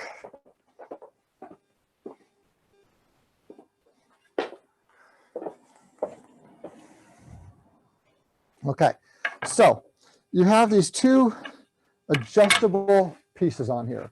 This one adjusts and this one adjusts. And I have lockdown clamps for when I get into the smaller pieces. So when I get down close, I don't have to get my fingers in there. And again, table saws are relatively dangerous, so just be aware of that. But this comes with a set of what are called the wedges. And this is 11.25 degrees for 32 segments. This one's 7.5 degrees for 48 segments. This one's for 24 segments. This one's for 16 segments. Okay. And then I've actually made a couple of my own. So since we're going to do 12 segments, I have a piece of MDF wedge that I've made that's the correct angle for 12 segments. So what we do is we come over here and we set the first one, the first bar here, to the blade. So this is square to the blade and this is square to here. And then we lock this down. Okay. And then this goes between the two. So there's one. And then this one goes, and you just kind of keep sliding it in until you're absolutely tight this way between the two. So you've created this wedge between the two pieces. Okay. It's a good idea to just kind of double check that. All right. And now what we're going to do when we cut it is I'm going to first draw a line on top here, because everything stays the same way now. We don't flip it over anymore. And this is kind of the beauty of this whole system. So again, I'm going to cut off the first piece just to make sure that it's cut, that it's clear, or that I want this end to be correct.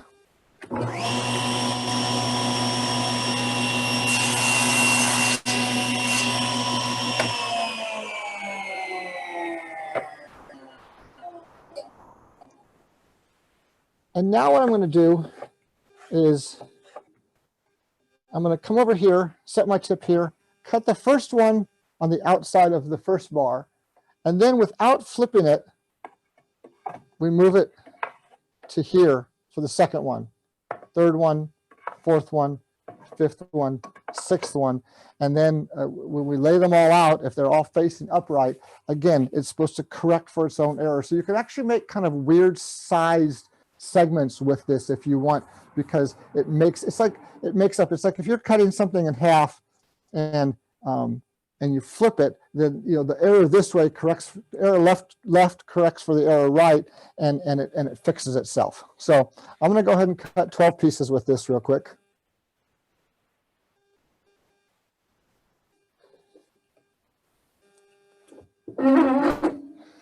And you'll see how fast and easy this is. It's really slick because it's really quick.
Okay, so there's my 12 segments. Pick these up, and we'll carry them back over to the workbench, and we'll talk about putting them together.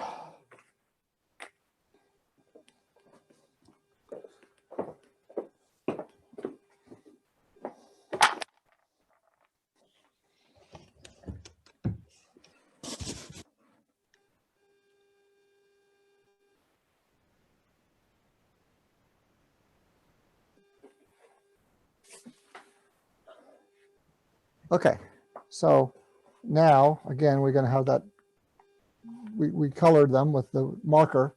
So the marker's up. Now, the one thing with the table saw is there's a little bit of a burr on the bottom of them because of the way the saw cuts. And you can end up with that on a miter saw as well. And so when you have that, you just take a block of sandpaper and just lightly, all I'm doing here is almost just taking it off the bottom, just to take any of that little fuzz off so it doesn't interrupt with the clamping. There are some guys who like to sand the surface of the segment to give you a better joint. And with today's technology and saw blades, I'm not sure if that's necessary, but Kurt Theobald, who you can't argue with because he's a master segmented wood turner, he does do that. And I'm not going to show you the mechanism, but what he does is he builds a secondary jig that goes over onto his disc sander and sets it up, and he can slide them in, and he can clean this up with 80 grit or 100 grit sandpaper, and he thinks it gives him a better joint. With today's carbide blades, I got to tell you, I'm pretty happy with the joint I'm getting with straight off the saw. Especially that miter saw blade is a really, really nice blade, and it works great. But if you are so inclined and want to go that extra step and want to be super, super persnickety, you can come over there and sand these. You can sand them and clean them up a little bit, but you have a possibility of messing up the joint if you sand too hard. So if this was like 220 and you wanted to just kiss it a little bit to give it a better glowing surface, yeah, you could do that, but I just don't find it necessary. But that's up to you to decide. John, do you worry at all about the order that the original pieces were cut? Like, do you try to get no, you don't. Neighbor? You shouldn't have to. It shouldn't matter.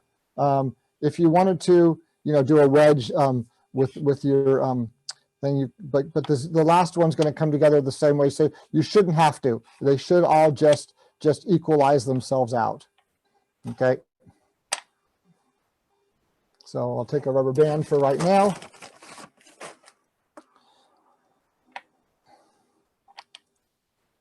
Put it around it. And again, we're just looking at the tips.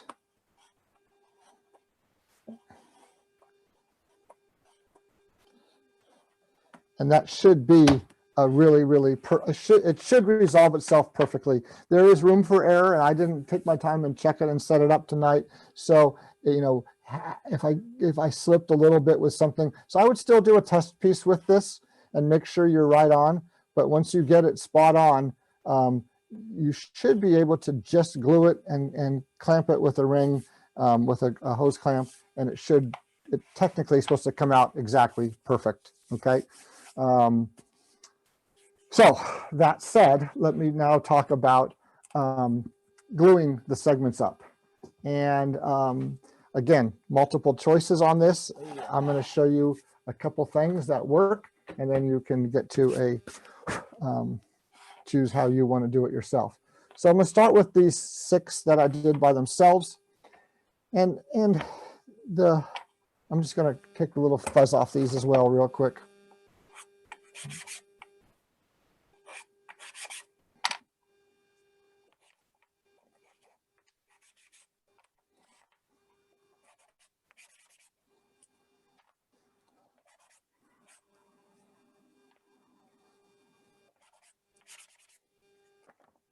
Okay, so there's a number of ways to accomplish this, and the way that Malcolm Tibbetts teaches is to glue them with rubber bands and as clamps. Let me get some glue out here. Talk about glue for a second. Any of the wood PVA wood glues work fine. The Type Bond products are just really, really great. I'm just going to make one little technical change here. Come back.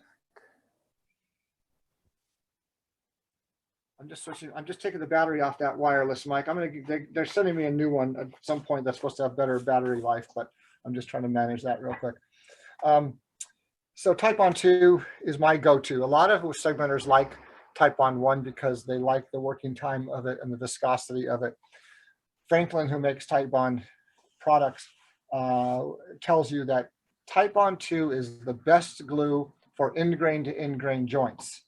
And all of these joints are in-grain to in-grain. The grain's running here. So these are in-grain to in-grain joints. So they recommend Type Bond 2.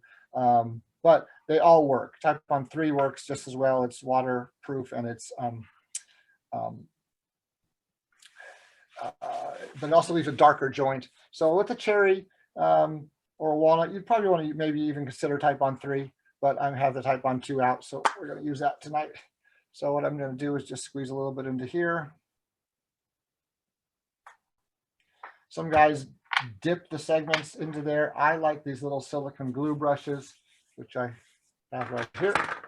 I love these because they leave a nice little kind of ridge. So when you squish them together, it works really well.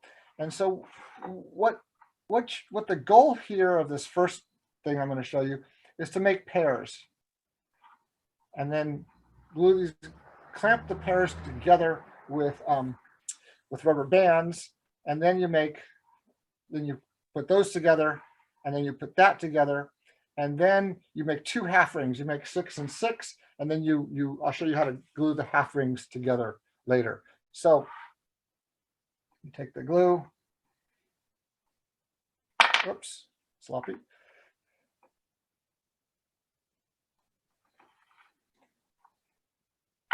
And you put the segment together, and then you take a rubber band and you double the rubber band up. And the calluses on your hands get to be tremendous. You make sure the tips are tight, and the rubber band is the clamp, and you glue up one segment together. So this is step number 1. And then you do the same thing on number 2.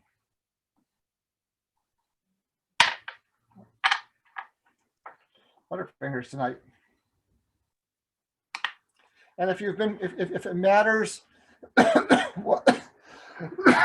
excuse me, if it matters about your order of thing, then you need to kind of pay attention to how they're lined up. Some guys like the segments to match. Some guys like the segments to all be random, so they might cut them out of even 2 boards. So the wood's just got more variety to it.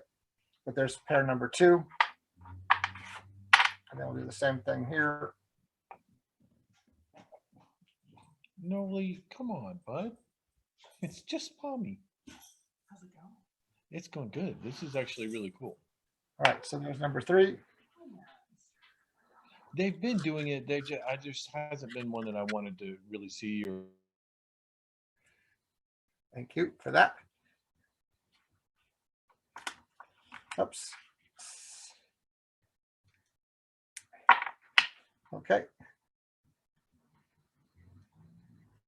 So there's 3 segments, and then you let those dry, and they really only need to dry for, you need to clamp them for an hour, but in 15 minutes or so, they're actually workable. So we're going to set these aside, and that's going to be 1 half ring. Now let's come over here, and we'll take this apart, and I'm just going to take the second half ring here, and I'm going to show you a different way to glue them. And there's a technique called a rub joint. And when you put the glue on here and you rub it kind of until it just essentially isn't any left, it kind of sucks itself together and holds it. And I'll show you that real quick. You don't need a lot of glue for this. But you put the glue on here, you put them together, and then you rub back and forth. And at some point, it's just going to suck itself together. You feel it happen. And then you can move it a little bit.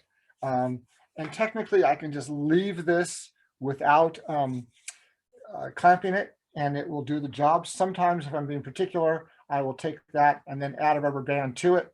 I'll just do a loose rubber band right now without fighting it. But so there's another way to glue the segments together. This takes a little bit of practice just to get to use the feel of it, but you'd be amazed how well this works. And so again, you're just doing this until you just kind of, the glue just basically is gone and it just sucks itself together and you can feel it happen. So there's number 2. John, do you worry at all about the glue that comes out of the seam? I don't at all, because it's all going to get turned away and taken away later. And you can see when you're doing that, how nice and tight that joint is. Really important in segmenting, really pay attention. You really want super, you don't want gaps. You just want really tight joints. So you want to work yourself, do some practice rings and turn the ring and practice until you have a system that you're comfortable with that can give you consistently good joints. Okay, really, really valuable and important. Okay, so there's system number 1, and I'm going to go ahead and finish this one. You should let them dry a little longer, but we'll force it a little bit here tonight. So now I'm going to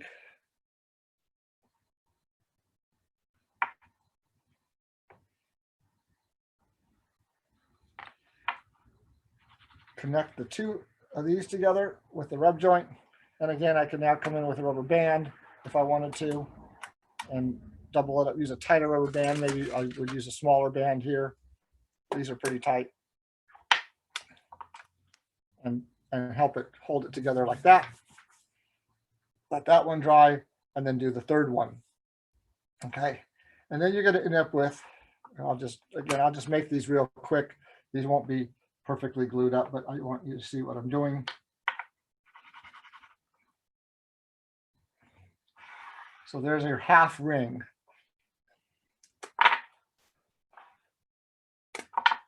And again, those should have dried longer, but magic of television here, we're just going to cheat it a little bit.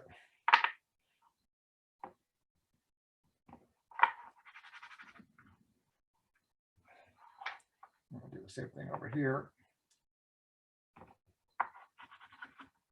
Now don't forget, I cut one of these with the miter saw and I cut the other with the table saw. So they're not exactly the same size, but we have 2 half rings there.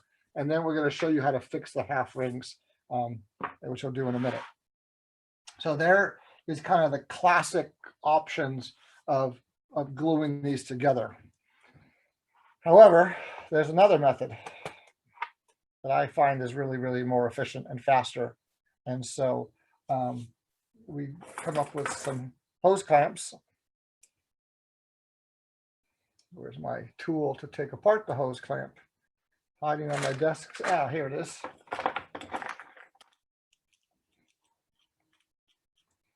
Now, if you've dialed this in with that wedgie sled perfectly, you've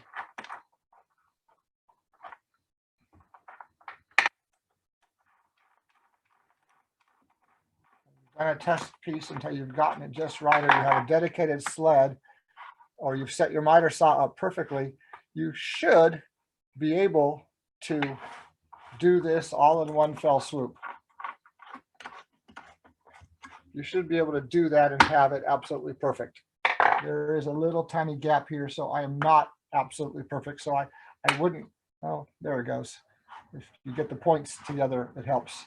But if you're not right, if you're, let's just say there's a gap here, there's a really slick trick. And that is you glue sets of 6. And I'll do it for you. We'll show you. And you take these, what these are is little split dowels. So I take a dowel, like a 3/8 inch dowel, and I just take it on a bandsaw and cut it in half and then cut it off. And so I have 2 split dowels here. And I'm going to put them between the 2 halves. And so now, if I'm off by a little bit, each half is going to come out absolutely perfect here. the rocking of that accommodates it. And so even if you're not all 6 of them, if you're not all 12 perfect, but you can do 6 and 6, and then you clamp that up with your hose clamp, and it's going to give you 2 halves that are absolutely tight, perfectly glued, and then we can glue the 2 halves together in step B. So this is really a really fast, really easy system. I'm not exactly sure why I would come back and do these little pairs anymore, but a lot of the guys do it, and so you kind of have to figure out again what works for you, what the advantage and disadvantage of each of these systems is. I'm going to open this up,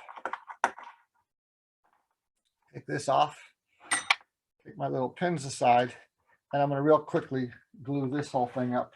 Let's get a little more glue. And again, I'm not going to be as careful with the glue as I should be because I don't want you guys to sit here watching me glue all day. When you get to the last one, make sure you're getting the right side.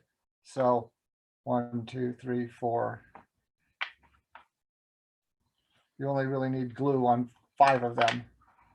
So those 5 now have the glue, and we'll come over here and quickly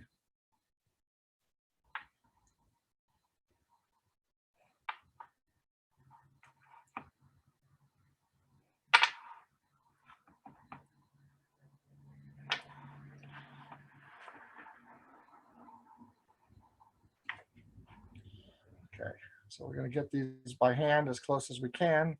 We're going to keep these little split dowels in the middle right there. And then we're going to come in with the hose clamp around the whole thing, and we're going to glue them. So before you get it perfectly tight, you come in here and you make sure all your tips are as tight as can be. That's where all the accuracy is going to happen. Again, the inside, they can be different lengths, it doesn't matter. But once you get all those tips,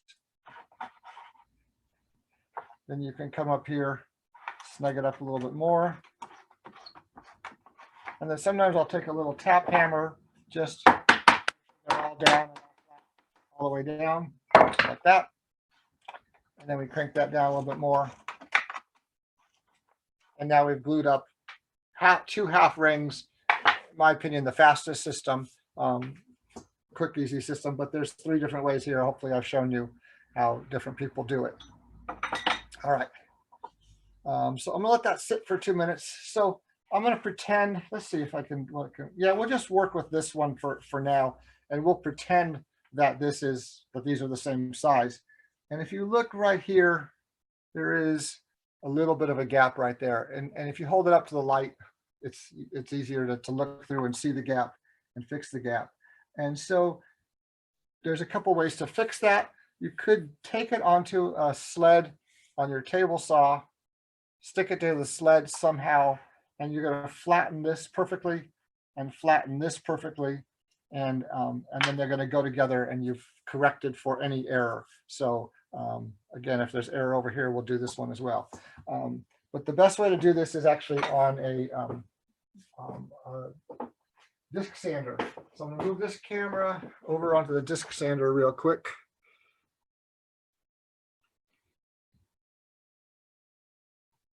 Oh, that's the wrong camera. Apologize.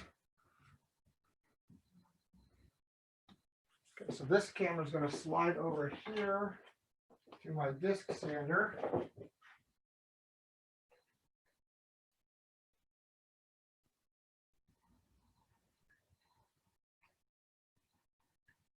Let's see how far close I can get it here.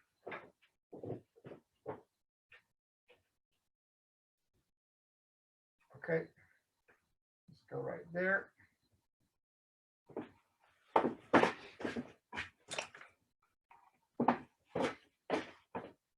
I just put the tripod in a place where I can't get past it.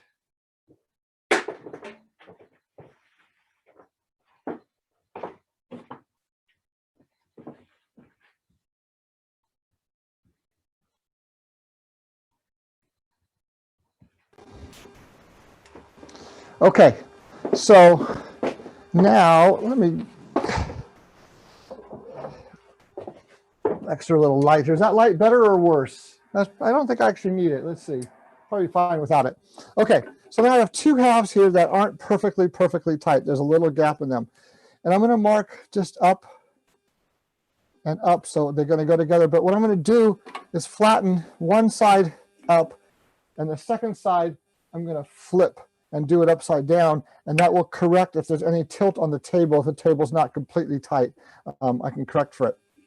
Better to work on the left half of this saw, but I like having it kind of centered, so make sure that you're really holding down when you get onto the upside of this thing, so you don't want it to flip over and do that. So anyway, these aren't glued together. Finally, the glue's not dry yet, but I'm going to really carefully come over here. Oh, forgot one thing. If I mark this up with a pen or pencil, then I know I'm flat when all of the marking is gone. Okay, so if I come over here, usually use a pencil, but if I do that, and then turn this on, and just kiss it.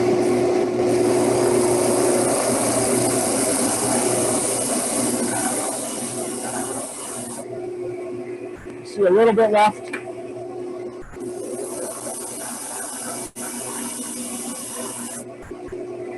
Okay, so now that one's flat. We'll do the same thing over here. We'll mark this up. And this one I'm going to flip 180 degrees. We're going to flip it over. And that corrects for the tip of this table.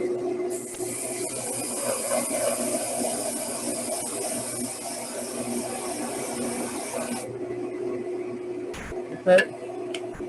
So now when I put them together, now they're absolutely perfectly flat. Okay.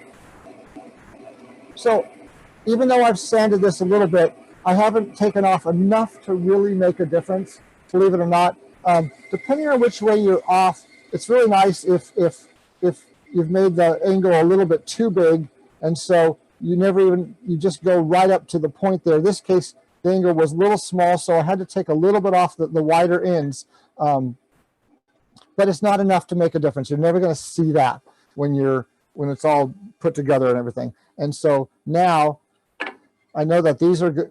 I know that all these were flat and together. I know that all these were flattened together. And now I've flattened the middle. So now when I put these together, you're absolutely perfectly tight, and there's going to be no seams. And so that's the solution for flattening the rings, for dealing with the two half rings. So again, if you get that wedgie sled, if you get your saw set up 100% tight, you can glue all 12 of them together with a hose clamp at the same time. But I still think doing the pairs is better, doing two halves and then come over here and flatten them and then put the two halves together, and you're just going to be absolutely perfection. So let me come back over to the tabletop real quick.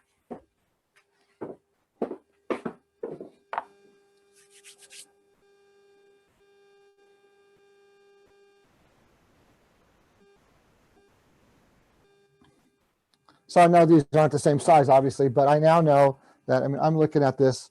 These are all super tight, super tight. And I know that these are perfectly flat to each other.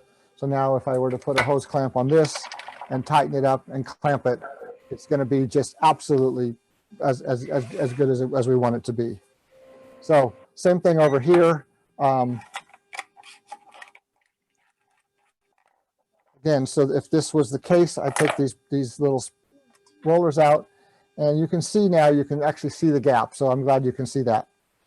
And so again, we take this over to that disc sander, we flatten the gaps up, we fix those, and then we correct that, and then we come back in with the hose clamp, put it together, and we've got a completed ring. All right. So those are the steps to build and make the rings nice and round and nice and square. Everybody with me on this? Yeah, John, I got one question. Would you sand both of them at the same time, like flip one ring upside down and sand both of them at the same time? Oh, yeah, except that, you know, they're not perfectly smooth up here, because just when you've glued this, things have just slipped and slid a little bit. And so you wouldn't be, I wouldn't do that. I'd rather use the flat, smooth tabletop. And that way you can concentrate on one of them at a time. So let's just see, where's those two here? I really don't want to take off any more than necessary. I want to be really, really careful to just only really light touch and just take off exactly as the least amount that I can. And if I'm dealing with two of them, how am I going to control that? One's going to move and it's not going to be the same. So I think you do one, you flip the second one, you do that one, and then you flip them back, and they're going to, it's an extra 20, 30 seconds. And I would definitely recommend doing it in two pieces. John, what if you had a smaller disc sander and you had a fairly large ring, like a 10-inch diameter? Then I would go to some sort of sled on my table saw. So I would take the sled on the table saw, attach the half ring. So let's just say, let's just say this is a table saw sled, okay? Maybe hot glue or some clamps or something, and just set it and just set it here so it's just barely over the edge, just as little as I need to, and then slide that through the table saw. And that's gonna do the same thing. And you can do it on a miter saw as well. It'd just be harder to mount it on the miter saw. But any board, any sled on the table saw, and if you have those little clamps on there, you could clamp it, or you can hot glue it, or even just physically, maybe put some sandpaper underneath so it doesn't slide and hold it. But now you drive this through the saw and you can square that up just the same. So that's a really good question. Really good question. Okay. Make sure that the rings are flat. That's next, right? You mean this surface? Yeah, that's next. Yep. So I just want to make sure there's any questions about assembling the rings at this point. Hey, John, this is Kevin here. We're running out of time. We got to vote on our slate of. Oh, did I go that long? Okay, so let me do. Can I have about another 10 minutes? Good. I'll do this quick. I lost track a little bit. I'm sorry that took a little longer than I thought. Okay, so let me go pretty quickly here and talk about building the rings up and building the bowl up before you turn it. And there's one last thing I want to talk about, the false bottom. We'll see if we get to that or not.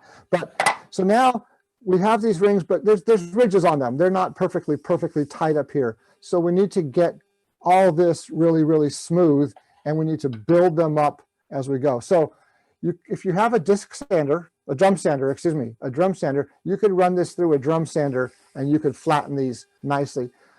But you still may not be absolutely perfectly tight and perfectly. So what I'm going to do first thing is I'm going to take this over to the disc sander we were just on. I'm going to flatten one side of it. And then I'll go over to the lathe and show you real quick how I build this up and how we stack them up.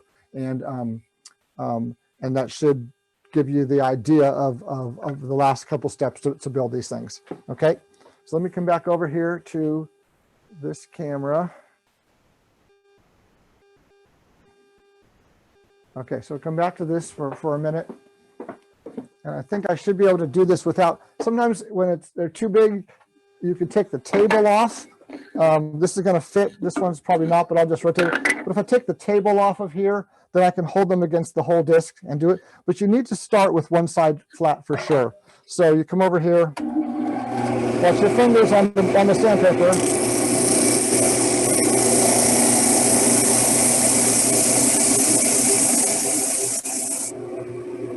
Okay, so I've got a flat side here, and I'll go ahead and just do this one on here real quick.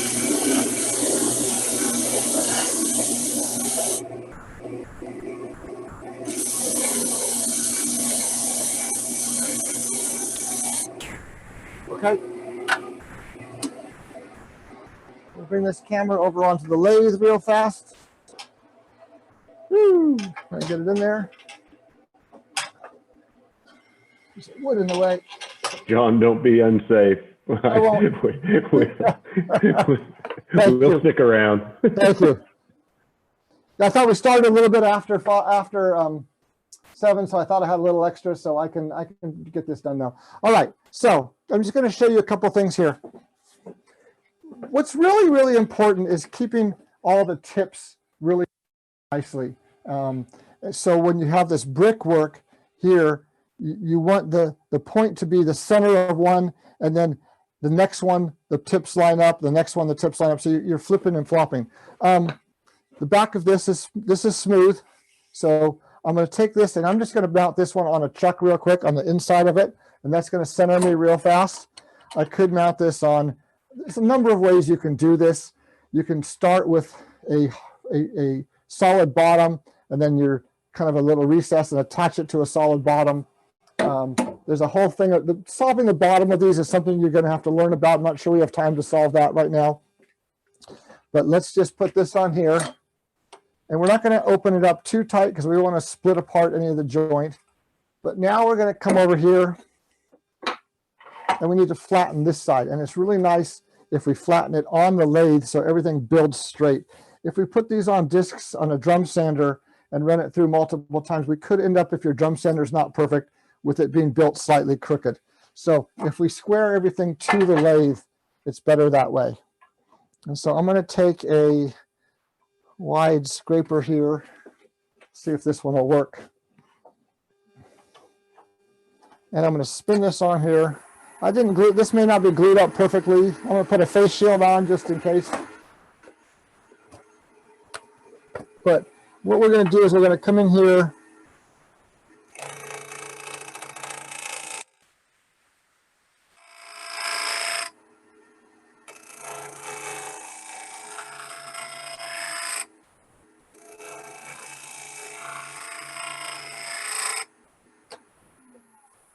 Okay, and so we're going to get it as close to flat as we can here. And I didn't work that aggressively because I wasn't sure if this ring was glued up properly. And then we're going to take a large piece of sandpaper on a piece of plywood. So this is just what, I don't even know what grit this is for sure.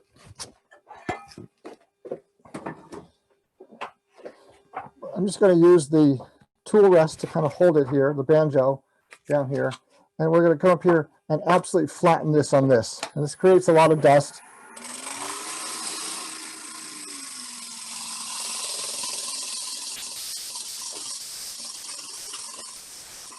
Okay, and that's going to be making sure that this is now really, really flat. So now you've got the bottom of this flat, you have this side flat, and now we're going to take this one with the flat side, glue it onto here, and then flatten the outside of that and work our way up. There's a number of ways to mount these. You could actually create a system with clamps and a press on your desktop, but I like using the lathe because I can rotate things and make sure everything's lined up really, really nicely. I've went ahead on the first set here, and I put little marks here in the center of each of these segments. They're probably pretty hard for you to see because they're pencil. But you can see the pencil marks here. So that's going to help me take these tips and get them lined up. Okay. I also have a mark on here so I can reverse it and I can make sure that everything's absolutely perfectly centered. Okay. The way that I like to clamp it is,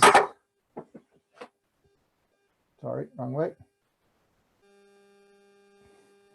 is I use a set of coal jaws and on a chuck, and you can put them on a reverse chuck adapter, and mine happens to actually spin. So there's a little adapter here that just allows you to mount a chuck onto the Morse 2 taper. This comes out, this comes over here, this comes in, and then, and it's really nice because the pins here, in this case, it lines up well enough where you come in and they're just naturally going to center it. Actually, I flipped it the wrong way.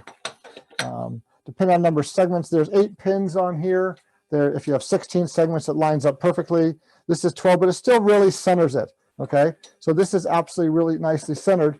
So I put glue on this surface, glue on this surface, come up here, and now I touch them together and I rotate them until the tip lines up with the pencil mark, and I go around all the way around and check it. And sometimes you're splitting the difference by a little bit, but you should be right on. And so, okay, there it is. So now all these tips are lined up with these pencil marks exactly the way I want. So now I can just use the lathe crank down the tailstock, and that's my clamping, and there's my first two glued together. And then you build them up from there. If you don't have this mechanism here, if you don't have this reverse chuck adapter and the cold jaws and all of that, you can take a piece of, you just take a regular piece of wood. And what I would do is basically turn a recess into it, something to make sure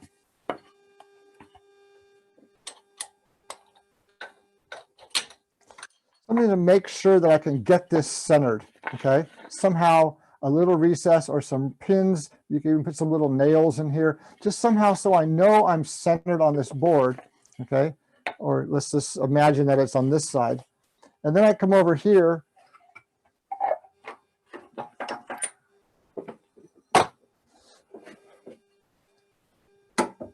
and I use just a regular, in this case, so I would have it fixed on here somehow so we just know that it's kind of centered. And I just use the regular tailstock now, and I just come in with that and clamp that up. So, and then the same thing, kind of spin it really loosely until everything's balanced. But if you have it centered on this board first, then it's a whole lot easier. You don't have to fish around or anything. And then again, you just line your tips up and then use the tail stock to clamp it down. And now you've built it up without any, this is just a cheap solution to the bigger issue. So again, you've got to flatten the board. One side has to start flat on on a flat sander, a disc sander, a drum sander. And then I flatten the outside while it's on the lathe, using tools to just get it close, and then that sanding block to make it right. The second piece has been flattened on one side, and then you glue it, you whatever system you want to use to hold it and to clamp it together. And then once 2's done, then you do number 3. And once 3 is done, you do number 4, and then you build your bowl up until you're done. And then you've got it in the chuck here, and you turn it. Turning is really easy. Let me come back over here. Oops, sorry, wrong button. The turning of segmented vessels is super easy because it's all side grain. There's no end grain to deal with. And so you can turn uphill, downhill, and you can turn it. It really turns wonderfully because you never have the end grain. It's as easy as turning a spindle. So anyway, that's about how much time I thought it would take. So that's pretty much the presentation. That good, Kevin? Real good, John. Thank you very much. Good. Any other questions at the last minute here? Wonder if glued rings could be run through a planer. Let me just look at some of these questions real quick here. Yeah, I wouldn't use a planer because the snipe and just because the different angles, it would probably leave you some divots in it. Drum sander's the best solution. It's really quick and easy, but again, I still wouldn't trust that it's 100% parallel. It may be good enough, but get the first one right, and then use the lathe to make sure you're squaring everything to the lathe, so when you build it, it's all built perfectly right, because you don't want them to be angled like that a little bit. You know, you could probably get away with it, but it's better to keep it all square. So I don't see any other questions that really matter. Let's see. All right. Well, thank you for having me, Kevin. I appreciate it very much. Well, thank you, John. I appreciate it too. Hopefully I gave you guys a taste of this. Is this going to be your next club challenge? You will choose the challenge. What's your club challenge, John? Your club challenge is a segmented bowl. All right. How about that? All right, everybody. Club challenge for the segmented bowl will happen in January because our holiday party will take it out of December. We won't do it then, but in January we'll be expecting some pretty nice, because we got 2 months to do it, right, John? There you go. I like it. That should give you enough time to get up to speed.